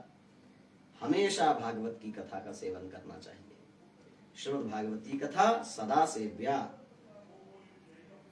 यस्याह श्रवण मात्रेण हरिश्चित्तम समाश्रयेत, जिसके सुनने मात्र से भगवान श्री हरि चित्त में आकर के विराजमान हो जाते हैं। ग्रंथोष्टादश सहस्रो द्वादश स्कंध संहितः परीक्षित शुक संवादः शृणु भागवतं च तत्। ग्रंथोष्टादश सहस्रो, यह 18 सहस्त्र श्लोकों से समन्वित श्रीमद् भागवत की कथा है। 18,000 श्लोक, 12 स्कंध संहिता और 12 स्कंध है। इसमें परीक्षित शुक संवाद, ये परीक्षित और सुखदेव जी के संवाद के रूप में प्रस्तुत किया गया है। वो श्रीमद् भागवत में तुम्हें सुनाता हूँ, सुनो। तावत् संसार चक्रेऽस्मिन् भ्रमते ज्ञानतः पुमान्, यावत् कर्णगता नास्ति शुकशास्त्र कथा क्षणम्। व्यक्ति संसार सागर में, संसार चक्र में तभी तक भ्रमण करता है जब तक उसके कान में भागवत की कथा न पड़े। किम श्रुतैर्बहुभिः शास्त्रैः पुराणैश्च भ्रमावहैः। कहते हैं बहुत सारे शास्त्र और पुराणों को सुनने से क्या, भ्रमावहैः, व्यक्ति भ्रम में पड़ जाएगा। भ्रम में इसलिए पड़ जाएगा कि जिस श्रेणी का अध्ययन होना चाहिए पुराणों का अर्थ करने के लिए, वैसा तो पढ़ा नहीं। देवी भागवत सुनेगा तो कहेगा कि भैया सब कुछ तो दुर्गा माता ही है। फिर अगर कहीं धोखे से शिव पुराण सुन लिया तो कहेगा शंकर जी हैं, सब कुछ उन्होंने ही संसार को बनाया है। और फिर भागवत सुनेगा तो कहेगा ये तो सब भगवान कृष्ण की ही लीला है। तो भ्रम में पड़ जाएगा ना सामान्य व्यक्ति कि एक ही व्यास जी लेखक हैं, सभी ग्रंथों के लेखक एक ही है। और एक में कहता है कि सूर्य भगवान ही सब संसार के एकमात्र आधार हैं, सविता हैं, वो सारे संसार के सविता, सूर्य धातु पैदा करने अर्थ में है। तो प्रसव शब्द उसी से बनता है, सविता प्रसव है ना, प्रउपसर्ग है सब, तो वही है। तो प्रसविता तत्सवितुः वरेण्यम, सविता सवित्री शब्द के षष्ठी का एक वचन सवितु। तो सूर्य ही सबको बनाते हैं। गणपति पुराण पढ़ो गणेश जी सब कुछ है, शिव पुराण पढ़ो शंकर जी, दुर्गा देवी भागवत में दुर्गा जी, और विष्णु पुराण इत्यादि में ये सब, राम कथा में राम जी सब कुछ है। तो पुराणैश्च भ्रमावहैः, भ्रम में पड़ जाएगा सामान्य व्यक्ति। इसलिए एकम भागवतम शास्त्रम मुक्तिदानेन गर्जति, केवल एक भागवत शास्त्र का आश्रय करो, मुक्ति मिल जाएगी। कहते हैं न गंगा न गया काशी पुष्करम न प्रयागकम, शुक शास्त्र कथायाश्च फलेन समताम् नयेत्। न गंगा न गया न काशी न पुष्कर न प्रयाग, भागवत की कथा की बराबरी कोई नहीं कर सकता। शुक शास्त्र कथाया फलेन समताम् नयेत्, साधन की दृष्टि से भी देखा जाए तो भागवत कथा की बराबरी फल में कोई नहीं कर सकता। श्लोकार्धम श्लोकपादम व नित्यं भागवतोद्भवं पठस्व स्वमुखेन यदि परां गतिं, यदि परम गति चाहते हो तो इस भागवत के श्लोकार्धम श्लोकपादम व एक श्लोक का भी आप नित्य वाचन करिए।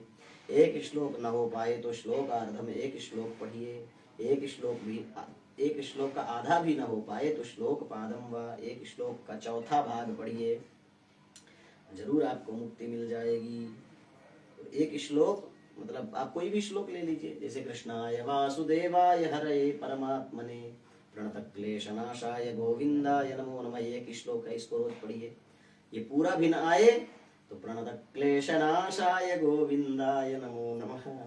प्रणत माने जो भगवान के चरणों में नत हो जाए, समर्पित हो जाए, उसके सारे क्लेशों को दूर करने वाले गोविंद को हम नमस्कार करते हैं। ये आधा श्लोक है। अब इतना भी न हो पाए तो एक चरण गोविंदाय नमो नमः, मुक्ति हो जाएगी। कहते हैं कि ये बहुत अच्छी बात यहाँ पर कह रहे हैं कि वेदादिर वेद माता चा पौरुषम सूक्तमेव चा त्रयी भागवतं चैव द्वादशाक्षर एव चा द्वादशात्मा प्रयागश्च काल संवत्सरात्मकः ब्राह्मणाश्च अग्निहोत्रं च सुरभिर्द्वादशी तथा तुलसी च वसन्तश्च पुरुषोत्तम एव च एतेषां तत्त्वतः प्राज्ञैर् न पृथक् भाविष्यते। कहते हैं ये इतने जो नाम बता रहे हैं इनमें कोई अंतर नहीं है। कौन कौन? कहते हैं वेदादि। वेदादि कहते हैं ओंकार को। वेद का जो आदि है वह है ओम, इसलिए किसी भी वेद मंत्र के पहले ओम बोला जाता है। तो वेदादि और वेद माता माने गायत्री। ओम बोल दिया मानो आपने पूरा गायत्री मंत्र बोल दिया, वेदादि, वेद माता गायत्री, पौरुषम सूक्तमेव च, और पुरुष सूक्त यजुर्वेद में वर्णित जो पुरुष सूक्त है 16 मंत्र का, वो 16 मंत्र पुरुष सूक्त के, तो ओंकार में, गायत्री में, पुरुष सूक्त में, त्रयी, त्रयी माने ऋग्वेद, यजुर्वेद और सामवेद, ये 3 जो वेद हैं, इनके पाठ का जो फल है वो केवल एक बार ओंकार बोलने का फल है। तीनों वेदों के पढ़ने का जो फल है वही एक बार गायत्री मंत्र बोलने का फल है। त्रयी भागवतम चैव, और ये श्रीमद् भागवत, माने जो आप वेद पढ़ के जो आपको फल मिलेगा, वेद सुन के, वही भागवत पढ़ के और सुन के मिलता है। और द्वादशाक्षर एव च, द्वादशाक्षर मंत्र जो है भगवान का, ओम नमो भगवते वासुदेवाय, ये द्वादशाक्षर मंत्र है। तो आप गायत्री मंत्र अगर नहीं बोल सकते तो द्वादशाक्षर मंत्र को आप पढ़िए। इसको भी जोर से नहीं बोलना चाहिए? नहीं, द्वादशाक्षर मंत्र ओम नमो भगवते वासुदेवाय। अब चूंकि ओम जो है वेदादि है, तो ओंकार का उच्चारण माताओं को नहीं करना चाहिए। और अभी आगे बताते द्वादशात्मा, द्वादशात्मा कहते हैं सूर्य भगवान को, क्योंकि 12 महीने में जो सूर्य 12 राशियों में जाते हैं उनका अलग अलग नाम होता है, आगे वर्णन है। द्वादशात्मा, प्रयाग, तीर्थराज प्रयाग, आप तीर्थराज प्रयाग में जाएं और वहां गंगा स्नान करें तो आपको संपूर्ण वेदों के पाठ का फल मिल जाता है। अब क्या जिद करना कि नहीं हम तो वेद पढ़ा, हम तो गायत्री वाचक, ये तो फिर जिद हो गई ना, अज्ञानता होगी। प्रयागश्च काला संवत्सरात्मक, और संवत्सरात्मक काल जो 1 साल तक, 1 संवत्सर का जो समय है वो भगवान का ही स्वरूप है। इसलिए जब विराट स्वरूप भगवान प्रकट करते हैं, गीता में जो अर्जुन को दिखाते हैं, वहां अर्जुन डर जाते हैं और पूछते हैं कि आप कौन हैं? तो भगवान कहते हैं कालोस्मि लोक क्षयकृत प्रवृद्धः, मैं ही लोक को नष्ट करने वाला काल हूं। काल का मतलब समय, वो नहीं कि भैंसे पे बैठ के काल दंड लेके आएंगे यमराज, किसी से कहे तो काल आ गया तो बड़ा डर जाते हैं। काल मतलब सीधा सा अर्थ है समय, जैसे वर्तमान काल, भूतकाल, भविष्य काल, प्रातः काल, मध्याह्न काल, संध्या काल। काल माने समय। तो काला संवत्सरात्मक, ब्राह्मणाः, और ब्राह्मण माने जो वेद उपनिषद इत्यादि पढ़ने वाला, गायत्री जपने वाला जो ब्राह्मण है, उसमें और पूरे वेद में कोई अंतर नहीं है।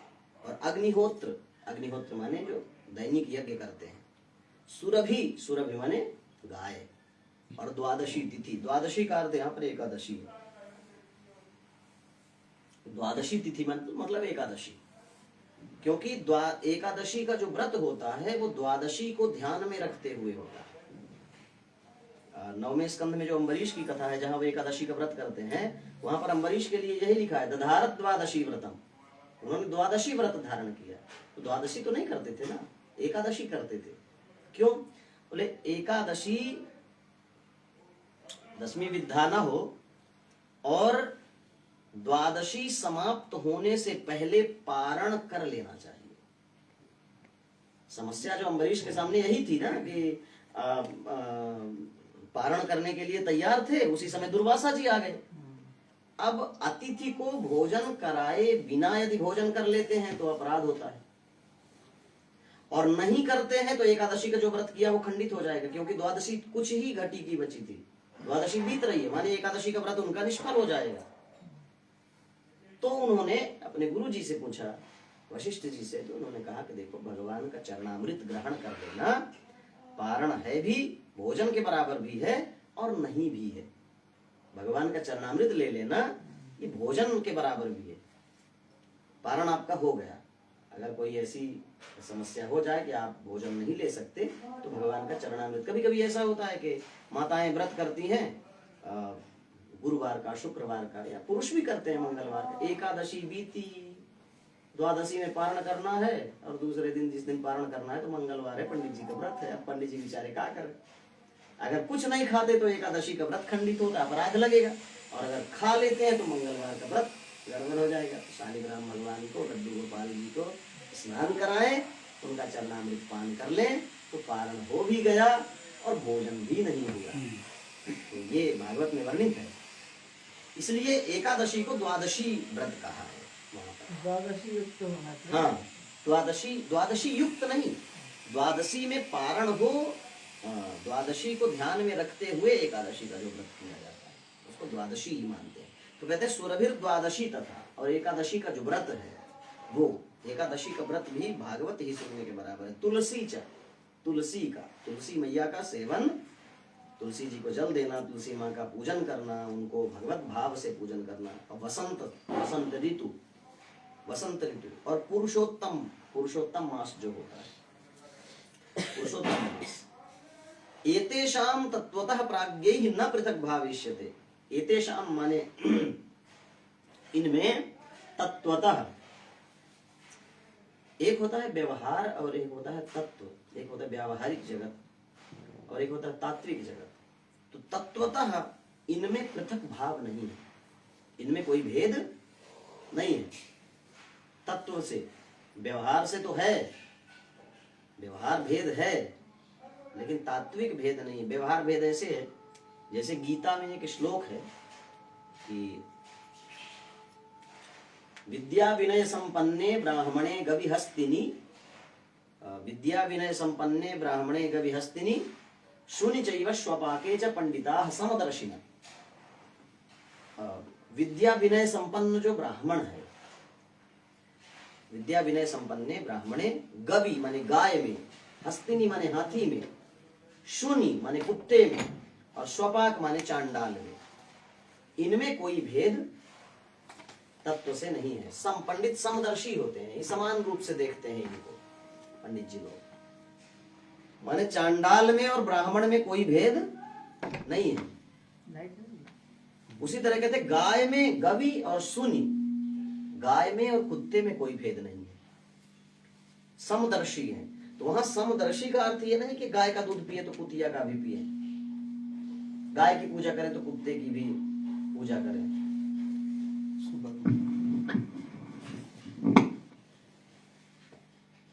तो तत्व से भेद नहीं करना चाहिए। माने गाय की पूजा करें, कुत्ते को डंडा मारे, ये नहीं चलेगा। आप उसकी पूजा न करो, क्योंकि संसार में व्यवहार भेद करना है। शरीर से भेद है तो व्यवहार भेद होता है, लेकिन तत्व से भेद नहीं होता है। ईश्वर तो सबके भीतर वही है। इस तरह से कहते हैं कि तत्व से कोई भेद इनमें नहीं है। पुरुष सूक्त का प्रतिदिन पाठ कर लेना भागवत के पाठ का फल है। द्वादशाक्षर मंत्र का जप कर लेना भागवत के पाठ का फल है। कहते हैं यश्च भागवतम शास्त्रम वाचयेद अर्थतो निशम जन्म कोटि कृतम पापम नश्यते नात्र संशय। जो व्यक्ति नित्य भागवत का अर्थ सहित पाठ करता है, ये एक बड़ी अच्छी बात है। किसी भी, जब कोई घर में पाठ करवाएं, हम तो दुर्गा सप्तशती का पाठ करा रहे हैं नवरात्र में, तो दुर्गा सप्तशती का पाठ जब कराएं तो ऐसे पंडित से कराएं कि जब वो पाठ कर रहा तो उसको पता हो कि इस श्लोक का अर्थ क्या है। पाठ वही है, नहीं तो पढ़ना हो जाता है। तो आप पढ़वा तो नहीं रहे अपने घर में, पाठ करवा रहे हैं। तो पाठ का मतलब ही ये है कि हम जब श्लोक पढ़ रहे हैं तो श्लोक का अर्थ हमको समझ में आता रहे, तो उस पाठ का फिर फल होता है। जैसे कुछ लोग सिर्फ संस्कृत के पाठ कराते हैं, भागवत का भी होता है ना, तो कुछ लोग सिर्फ संस्कृत का मूल पाठ कराते हैं। हाँ, तो उसमें दोष नहीं। जैसे हम बोल रहे हैं ना यश्च भागवतम शास्त्रम वाचयेद, अब हम जितना अर्थ आपको बता रहे हैं तो ये हिंदी वाला अर्थ थोड़ी देख रहे हैं, बस श्लोक पढ़ के आपको बता रहे हैं। तो हम बोल रहे हैं यश्च भागवतम शास्त्रम वाचयेद अर्थतो निशम जन्म कोटि कृतम पापम नश्यते नात्र संशय। तो हिंदी हमारे दिमाग में है कि जो रोज भागवत का पाठ करता है उसके करोड़ों जन्मों के पाप नष्ट हो जाते हैं। तो जो अच्छे आचार्य हैं वो पाठ करते समय उनको अर्थानुसंधान वो करते रहते हैं, इसलिए योग्य आचार्यों को बुलाना चाहिए। और कहते हैं श्लोकार्धम श्लोक पादम व पठेत भागवतम च नित्यम पुण्यम अवाप्नोति राजसूयाश्वमेधयोः। श्लोकार्धम, कोई एक श्लोक का आधा या श्लोक पादम, श्लोक का 1/4 चौथाई भाग भी यदि कोई पठेत भागवतम च, जो पढ़ता है, नित्यम जो रोज पढ़े, तो नित्यम पुण्यम अवाप्नोति राजसूयाश्वमेधयोः। जो व्यक्ति नित्य भागवत का पाठ करता है उसे राजसूय यज्ञ और अश्वमेध यज्ञ करने का फल प्राप्त होता है। चतुश्लोकी भागवत भी की जा सकती है। हाँ, बिल्कुल की जा सकती है। अर्थानुसंधान करते हुए कि उसका अर्थ क्या है, उसका अनुसंधान करते हुए चतुश्लोकी भागवत का नित्य पाठ करना चाहिए। इसमें होंगे ना उच्चार? हाँ है, दूसरे स्कंध में है। उक्तम भागवतम नित्यम कृतम च हरिचिंतनम तुलसी पोषणम चैव धेनूनाम सेवनम समम। उक्तम भागवतम नित्यम, नित्य भागवत को पढ़ना, कृतम च हरिचिंतनम, एकाग्र मन से बैठ करके भगवान का चिंतन करना, तुलसी पोषणम चैव, तुलसी मैया की सेवा, और धेनु नाम सेवनम, गैया मैया की सेवा, गो माता की सेवा, ये समम माने बराबर है।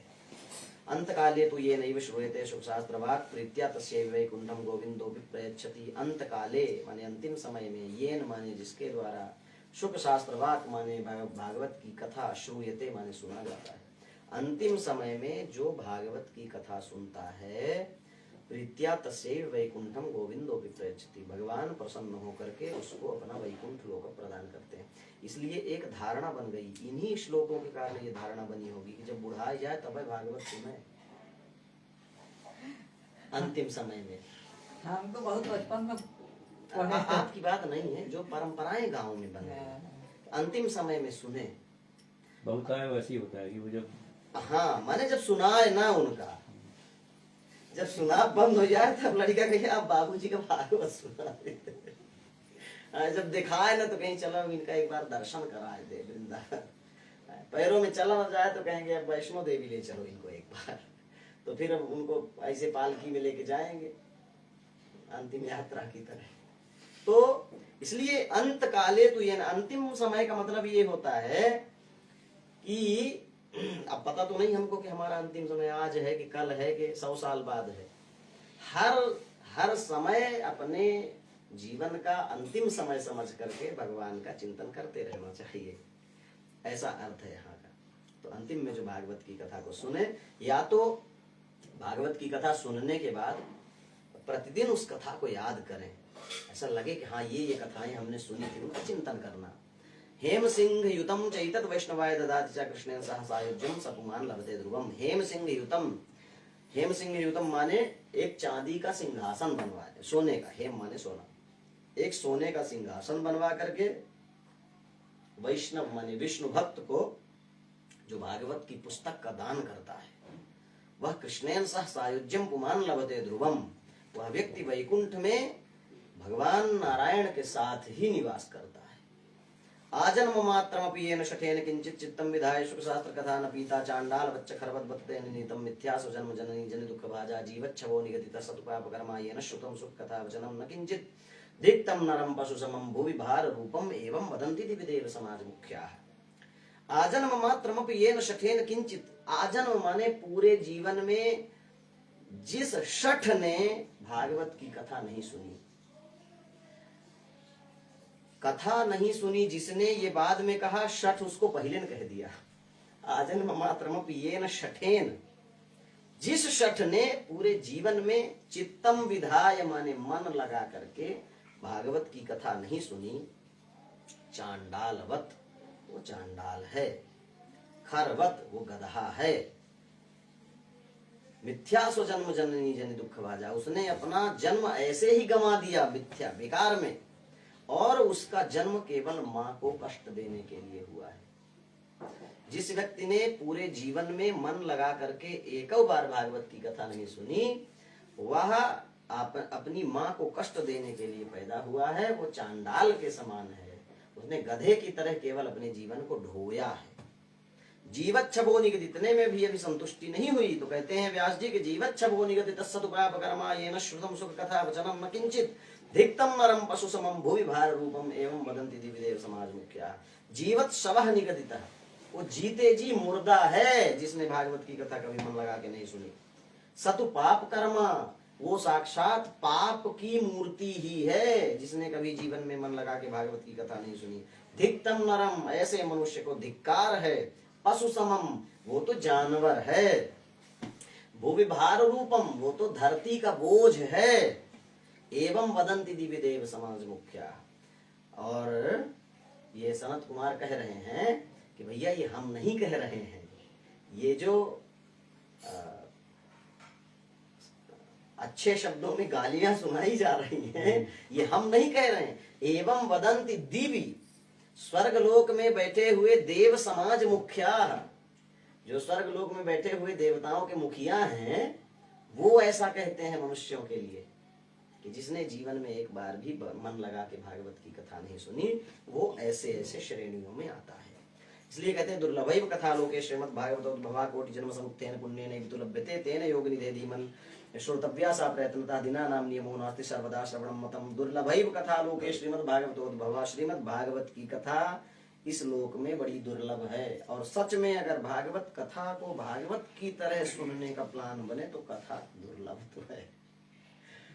कोटि जन्म समुत्थेन पुण्य नहीं तो लभ्यते, करोड़ों जन्मों के पुण्य से ये कथा प्राप्त होती है। तेन योग निधे धीमन, तेन माने इसलिए, हे योग निधे नारद जी, हे धीमन, हे बुद्धिमान नारद जी, श्रोतव्यासा प्रयत्नतः, भागवत की कथा एक बार तो प्रयत्न पूर्वक अवश्य सुनना चाहिए। अच्छा, कब सुने? तो कहते हैं दिना नाम नियमो नास्ति, दिनों का नियम नहीं है।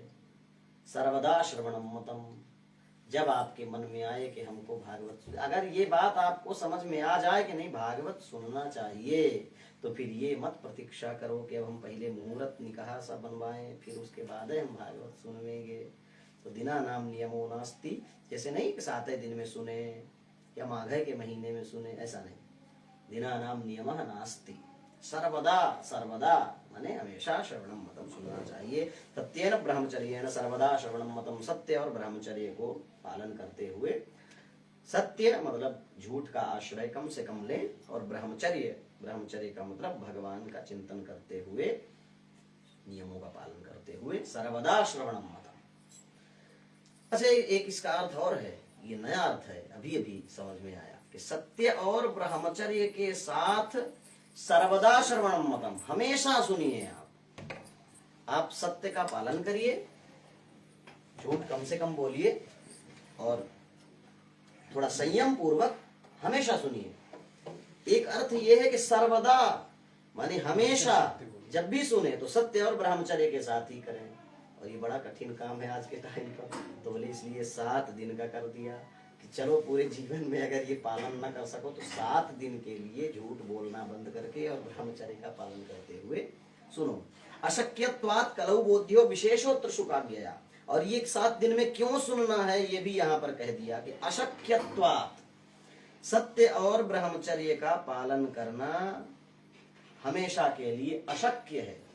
कलौ माने कलयुग में, इसलिए शुकाज्ञया, भगवान शुकदेव ने विशेष रूप से आज्ञा दी है कि चलो 1 हफ्ते के लिए तुम ये सब दुनियादारी छोड़ करके भगवान का चिंतन करते हुए 1 सप्ताह में भी सुन लो। तो क्योंकि जीवन में 7 ही दिन है, 8वां दिन तो है नहीं, तो 7 दिनों में एक बार सुन लो। मनोवृत्ति जयश्चैव नियमाचरणम तथा दीक्षाम कर्तुम अशक्यत्वात् सप्ताह श्रवणम मतम। कहते सप्ताह में क्यों सुने, 7 दिन में, ये पूरा एक चैप्टर ही बता दिया। कहते मनोवृत्ति जयश्चैव नियमाचरणम तथा दीक्षा कर्तुम अशक्यत्वात्, मन की वृत्तियों पर विजय प्राप्त करना। मन जहां जहां जाए, जो जो सोच रहा है मन, उसको कंट्रोल करना बड़ा मुश्किल है। संसार में है तो सांसारिक व्यवस्थाओं में तो मन जाएगा ही ना, दुकान में जाएगा, मकान में जाएगा, पत्नी में जाएगा, बच्चे में जाएगा, पड़ोसी में जाएगा, धन में जाएगा, जाएगा ही जाएगा, संसार में है तो मनोवृत्ति जयश्चैव, मनोवृत्ति में विजय प्राप्त करना, और नियमाचरणम तथा नियम पूर्वक शास्त्रोक्त आचरण करना, ये बड़ा मुश्किल है। दीक्षाम कर तुम, ऐसा हमेशा के लिए कर पाना बड़ा मुश्किल है। इसलिए कहते हैं अशक्यत्वात्, ये हमेशा के लिए अशक्य है, इसलिए सप्ताह श्रवणम होता, इसलिए 7 दिन में सुनो। और कहते हैं श्रद्धातः श्रवणे नित्यम माघे तावत् दियत फलम तत्फलम सुखदेवेन सप्ताह श्रवणे कृतम। कहते हैं कि श्रद्धा पूर्वक माघ के महीने में भागवत कथा सुनने का जो फल है, 1 महीना सुनने का, तत्फलम सुखदेवेन सप्ताह श्रवणे कृतम। सुखदेव जी ने वो 1 महीने सुनने का पूरा फल केवल 7 दिन में ही कर दिया। और कहते हैं मनसश्चा जयात रोगात पुंसाम चैवायुषक्षयात कलेर दोष भूत्वाच्च सप्ताह श्रवणम। मनसश्चा जयात, मन को लोग जीत नहीं सकते, रोग बहुत हैं, रोग बहुत हैं मतलब औषधियां भी लेनी पड़ेगी, और औषधियां कई ऐसी चीजों को मिला करके बनाई जाती हैं जिन्हें व्यक्ति को नहीं लेना चाहिए। औषधियां जो बनाई जाती हैं उनमें बहुत सारी, इसलिए कई लोग ऐसे होते हैं, हमारे घर में भी एक आध ऐसे जीव हैं जो जिस दिन व्रत रहेगा तो मर जाए पर गोली न खाएंगे, आज व्रत है। तो कहते हैं कि मनसश्चा जयात रोगात। अब आज के समय में रोग मंदिर बन गया है, ये शरीर जो है तो रोग मंदिर है, बहुत रोग हैं। तो रोग है तो औषधि भी लेना पड़ेगा। औषधि में बहुत सारी ऐसी चीजें हैं जिन्हें व्रत के समय नहीं खाना चाहिए। तो हमेशा के लिए उन चीजों का पालन नहीं कर सकते। कलेर दोष बहुत्वाच्च, और कलयुग के बहुत सारे दोष हैं, काम, क्रोध, लोभ, मोह, दंभ, द्वेष, पाखंड। ये न करे तो आदमी जिए नहीं। यदि आदमी मनुष्य ठीक से शास्त्रोक्त जीवन जीने लगे तो पड़ोसी जिए न दे महाराज। इसलिए थोड़ा ये सब करना पड़ता है। भय बिन हो न प्रीति, थोड़ा क्रोध भी करना पड़ेगा। भागवत में क्रोध किए तो व्रत खंडित हो। इसलिए कहते हैं कि कलेर दोष बहुत्वाच्च, कलयुग के बहुत सारे दोष हैं जो हमेशा के लिए एक सामान्य व्यक्ति नहीं छोड़ सकता। इसलिए तो बोले सप्ताह श्रवणम व्रतम, तो 7 दिन में कथा सुनो। अच्छा, ये जो लहसुन प्याज छोड़ने की चर्चा है, ये भी इसी श्रेणी में आती है। लोग कहते हैं ना लहसुन प्याज नहीं खाना चाहिए, काहे तामसिक, ठीक है, तो हमेशा ना खाएं। तो उसका एक बहुत अच्छा देवी भागवत के महात्म्य में मैंने पढ़ा था कि जो कथाव्रती है वो कैसे है, पलांडुम लशुनम चैव गृंजनम मूलकम तथा, और कुछ भी लिखा है वर्जयेत यह कथाव्रती। जो कथाव्रती है उसको ये छोड़ देना चाहिए, लहसुन प्याज, पलांडुम लशुनम चैव मूलकम, मूली इत्यादि भी, मूली गाजर इत्यादि, हाँ, और पलांडुम लशुनम चैव मूलकम गृंजनम तथा बैंगन, वृंताकम बैंगन भी नहीं लेना चाहिए। और इन चीजों को नहीं, कब तक, तो बोले कथाव्रती, जब तक कथा में व्रत है, कथा का व्रत है। उसके बाद यानी एक बहुत अच्छा, शायद राघवाचार्य जी का या किसी का व्याख्यान मैंने सुना था इसी पर, उन्होंने बताया कि जब व्रत हम कर रहे हैं तो इन चीजों को नहीं ग्रहण करना चाहिए क्योंकि तामसिक है। लेकिन जिन्होंने पूरे जीवन को ही व्रत बना दिया है उन लोगों को फिर पूरे जीवन में इन्हें, क्योंकि उन्होंने पूरे जीवन को ही व्रत बना दिया, पूरा जीवन वो व्रत रह रहे हैं, भगवान का भजन करना है, भागवत का पाठ करना है, जप करना है, पूरा जीवन ही उनका व्रत हो गया, तो उन लोगों को फिर हमेशा के लिए छोड़ देना चाहिए। लेकिन जो गृहस्थ व्यक्ति हैं, संसार में रह रहे हैं, तो सबके लिए ये अशक्य है। इसलिए कहते हैं सप्ताह श्रवण। ये मूली गाजर होता है ना, लहसुन प्याज मूली गाजर बैंगन। यत् फलम नास्ति तपसा न योगेन समाधिना अनायासेन तत्सर्वं सप्ताह श्रवणे लभेत। जो फल तपस्या से नहीं मिलता, योग से नहीं मिलता, समाधि से नहीं मिलता, वो फल अनायास ही भागवत कथा सप्ताह के श्रवण से मिल जाता है। यज्ञात गर्जति सप्ताह, सप्ताहो गर्जति व्रतात्। यज्ञ से, व्रत से और तपसो गर्जति प्रोच्चैहि, तपस्या से, और तीर्थात् नित्यम ही गर्जति, तीर्थों में रहने से। इन सब के ऊपर भागवत की स्थिति बताई गई है कि तीर्थ में भी रह करके व्यक्ति के मन में बहुत सारे विकार आते रहते हैं, तो उन सब के ऊपर भागवत कथा को रखा। और कहते हैं शौनक उवाच, शौनक जी कहते हैं साश्चर्यमेतत् कथितम कथानकम ज्ञानादि धर्मान मिगणय्य सांप्रतम निश्रेयसे भागवतम पुराणम जातो कुतो योग विदादि सूचकम। शौनक जी कहते हैं सूत जी से कि ये तो आपने बड़ा आश्चर्यजनक कथानक सुनाया कि ये सबसे वेद वेदांत और सभी व्रत उपवास यज्ञ सबसे आगे बढ़ करके आपने बता दिया। ये भागवत पुराण इस स्थिति को जाता कुतः, ये कैसे इस स्थिति को प्राप्त हो गया, इतना उच्च कैसे हो गया ये पुराण। तो सूत जी कहते हैं कि यदा कृष्णो धराम त्यक्त्वा स्वपदम गन्तुमुद्यतः एकादशम परिश्रुत्वा ध्रुवो वाक्यम अब्रवीत्। सूत जी कहते हैं कि जब भगवान श्री कृष्ण इस धराधाम को त्याग करके जाने को तैयार हुए तो एकादशम परिश्रुत्वा ध्रुवो वाक्यम अब्रवीत्, भगवान ने जाते समय, वो आती है कथा 11वें स्कंध में कि जब भगवान वैकुंठ जाने लगे तो उद्धव जी को उन्होंने 11वें स्कंद का उपदेश किया पूरा भागवत का। तो एकादश स्कंध जो है बड़ा ज्ञान का विषय है, वो बहुत ज्ञान का है, वो चैप्टर ही पूरा 11वें स्कंद का। 11वां स्कंद और दूसरा स्कंद बड़ा कठिन है। कहते हैं 11वें स्कंद का उपदेश सुन करके भी उद्धव जी भगवान के वियोग को नहीं सह सके, वो रोने लगे और बोले कि तुम तो यास्यसि गोविंद भक्त कार्यम विधाय च मच्चित्ते महति चिंता ताम श्रुत्वा सुखमावह आगतो यम कलिर्घोरो भविष्यन्ति पुनः खलाः तत्संगेनैव सन्तो अभिगमिष्यन्ति गुरुतां यदा तदा भारवती भूमिर्गोरूपेयं कमाश्रयेत अन्यो न दृश्यते त्राता तुत्तः कमललोचन।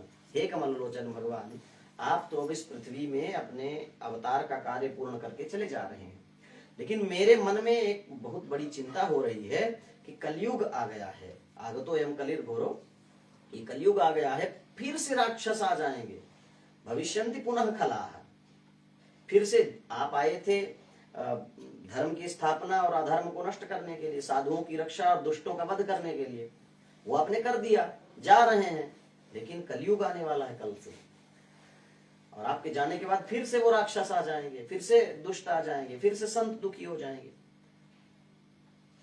तदा भारवती भूमि गोरूपेयम कमाश्रय, तदा माने तब, भारवती भूमि माने दुष्टों के बोझ से दबी हुई यह भूमि, गोरूपा जो गाय का रूप धारण करके रखती बिचारी, ये कमाश्रयती, किसके शरण में जाएगी। अन्यो न दृश्यते त्राता त्वत्तः कमललोचन, हे कमललोचन त्वत्तः आपके अलावा, त्राता माने कोई दूसरा रक्षक, न दृश्यते अन्य, कोई अन्य नहीं दिख रहा है। अतः सत्सु दयाम कृत्वा भक्तवत्सल मा ब्रज, अतः माने इसलिए, हे भक्तवत्सल, सत्सु माने संतों पर, दयाम कृत्वा माने दया करके, माँ ब्रज, माँ माने मत, ब्रज माने जाओ, ब्रज गतौ धातु है जाने अर्थ में। हे दयानिधि, आप भक्तों पर कृपा करके अब मत जाओ। आप तो भक्तों के लिए ही निराकार से साकार हुए हैं, निर्गुण से सगुण हुए हैं। आपके वियोग में भक्त कैसे रहेंगे, क्योंकि निर्गुण ब्रह्म की उपासना में बड़ा कष्ट है। निर्गुणोपासने कष्टम अतः किंचित विचारे, निर्गुण ब्रह्म की उपासना करने में बड़ा कष्ट है, निर्गुण में मन लगाना बड़ा कष्ट है। इसलिए आप बताइए कि क्या करें। तो उद्धव के बात को सुन करके भगवान ने कहा कि उद्धव आप चिंता मत करिए, स्वकीयम यद भवेत् तेजस तच्च भागवते दधात तिरोधाय प्रविष्टोयम श्रीमद् भागवतार्णवम। भगवान ने कहा उद्धव आप चिंता मत करो, मैं इस बार न तो वैकुंठ जा रहा हूँ, न साकेत जा रहा हूँ, न क्षीर सागर जा रहा हूँ, इस बार मैं भागवत में निवास करूंगा।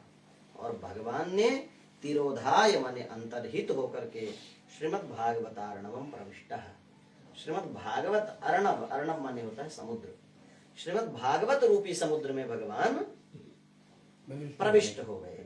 क्षीर सागर में न जाकर भागवत सागर में भगवान इस बार गए हैं। इसलिए तेनेयम वांगमयी मूर्ति प्रत्यक्षा वर्तते हरेः सेवनात् श्रवणात् पाठात् दर्शनात् पापनाशिनी।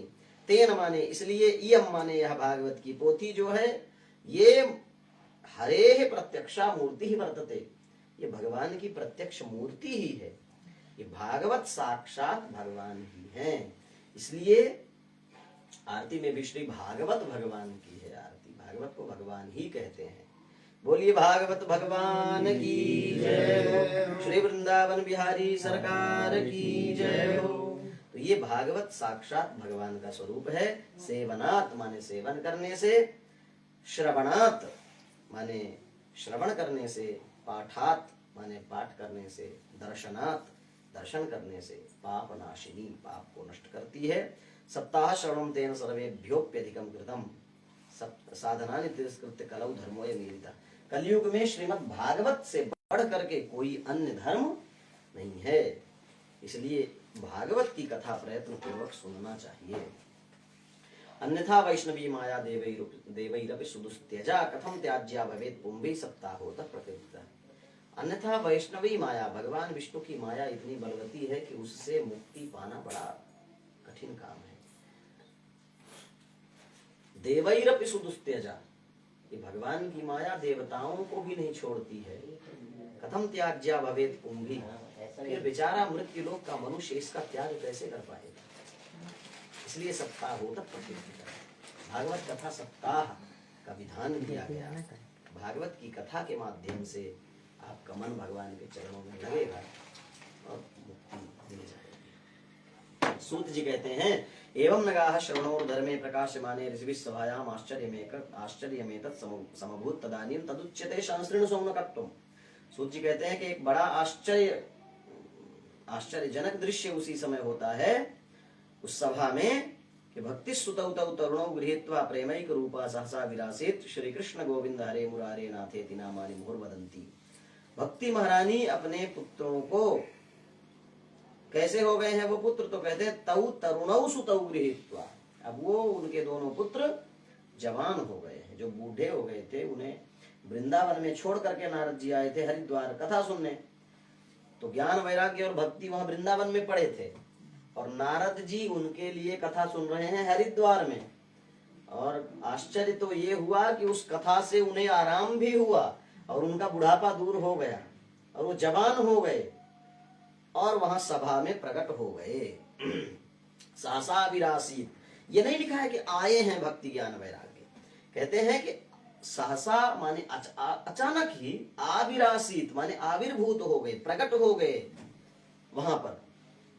इसका मतलब ना भक्ति कहीं आती है न जाती है, न ज्ञान कहीं आता जाता है, न वैराग्य कहीं आता जाता है, ये व्यापक हैं, बस ये प्रकट हो जाते हैं। ताम जागताम भागवत। और श्री कृष्ण गोविंद हरे मुरारे नाथेति नामानि मुहुर्वदन्ति। मुहुर्मुहु माने बार बार श्री कृष्ण गोविंद हरे मुरारे हे नाथ नारायण वासुदेव, श्री कृष्ण गोविंद हरे मुरारे हे नाथ नारायण वासुदेव, ऐसे भगवान के नामों को बार बार गाते हुए भक्ति महारानी प्रकट हो गई। ये श्री कृष्ण गोविंद हरे मुरारे हे नाथ नारायण वासुदेव, ये भक्ति महारानी का अपना बड़ा प्रिय संकीर्तन है। इसलिए इस संकीर्तन को करने से भक्ति हृदय में प्रकट हो जाती है और जिनके हृदय में प्रकट है पहले से, उनकी भक्ति बढ़ती है।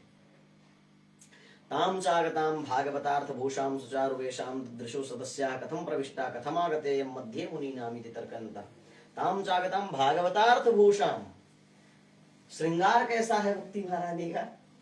तो बोले भागवतार्थ भूषा है वो, भक्ति का आभूषण भागवत का अर्थ।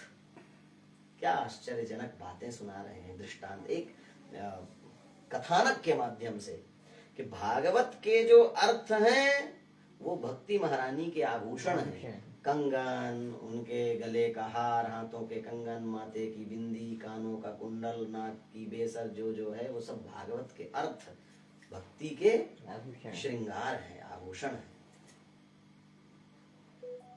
माने अगर हम ऐसा मानते हैं कि हम भक्त हैं, हम भक्ति करते हैं, तो भागवत का अर्थ समझना ही भक्ति का श्रृंगार है।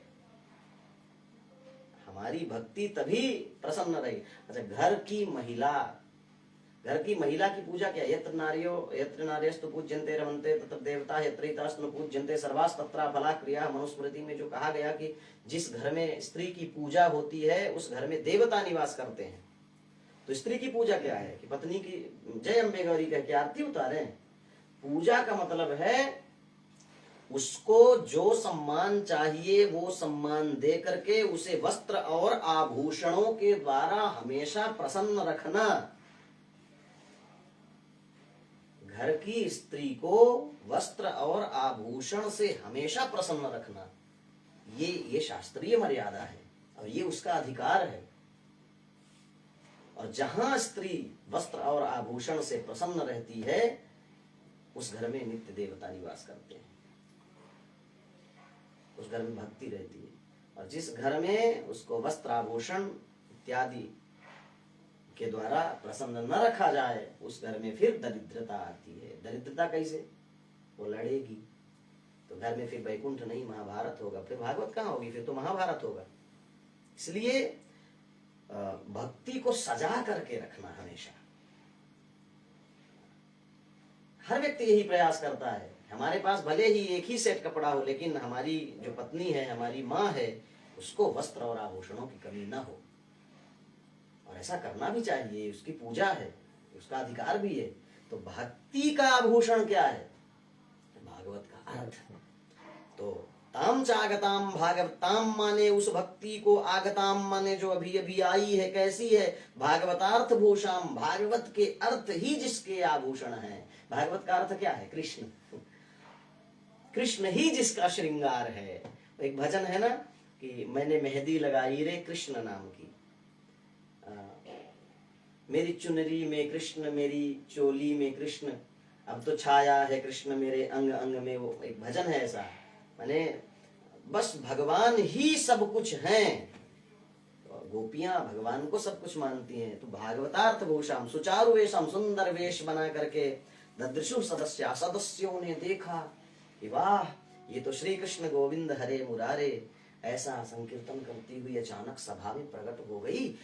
कथम प्रविष्टा कथमागतेयम, कथम प्रविष्टा, ये कैसे आ गई, कथमागतेयम, ये यहाँ इस सभा में कैसे प्रविष्ट हुई। ऐसा आपस में तर्कयंता मुनि नाम, मुनि संत महात्मा आपस में कहने लगे, ये कैसे आ गई,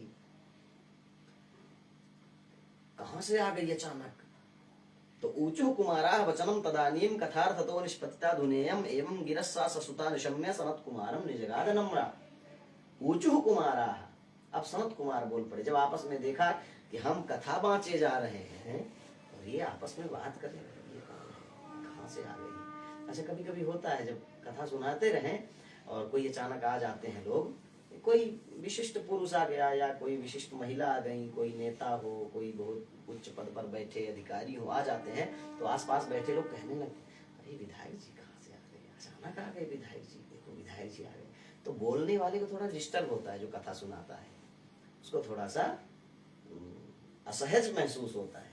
तो सनत कुमारों को लगा कि ये तो बात करने लगे, तो फिर बोलना पड़ता है कि हाँ, हम इन सब की तरफ से स्वागत कर देते हैं, तुम लोग चुप रहो, हमारे माननीय जो आए हैं उनका स्वागत है।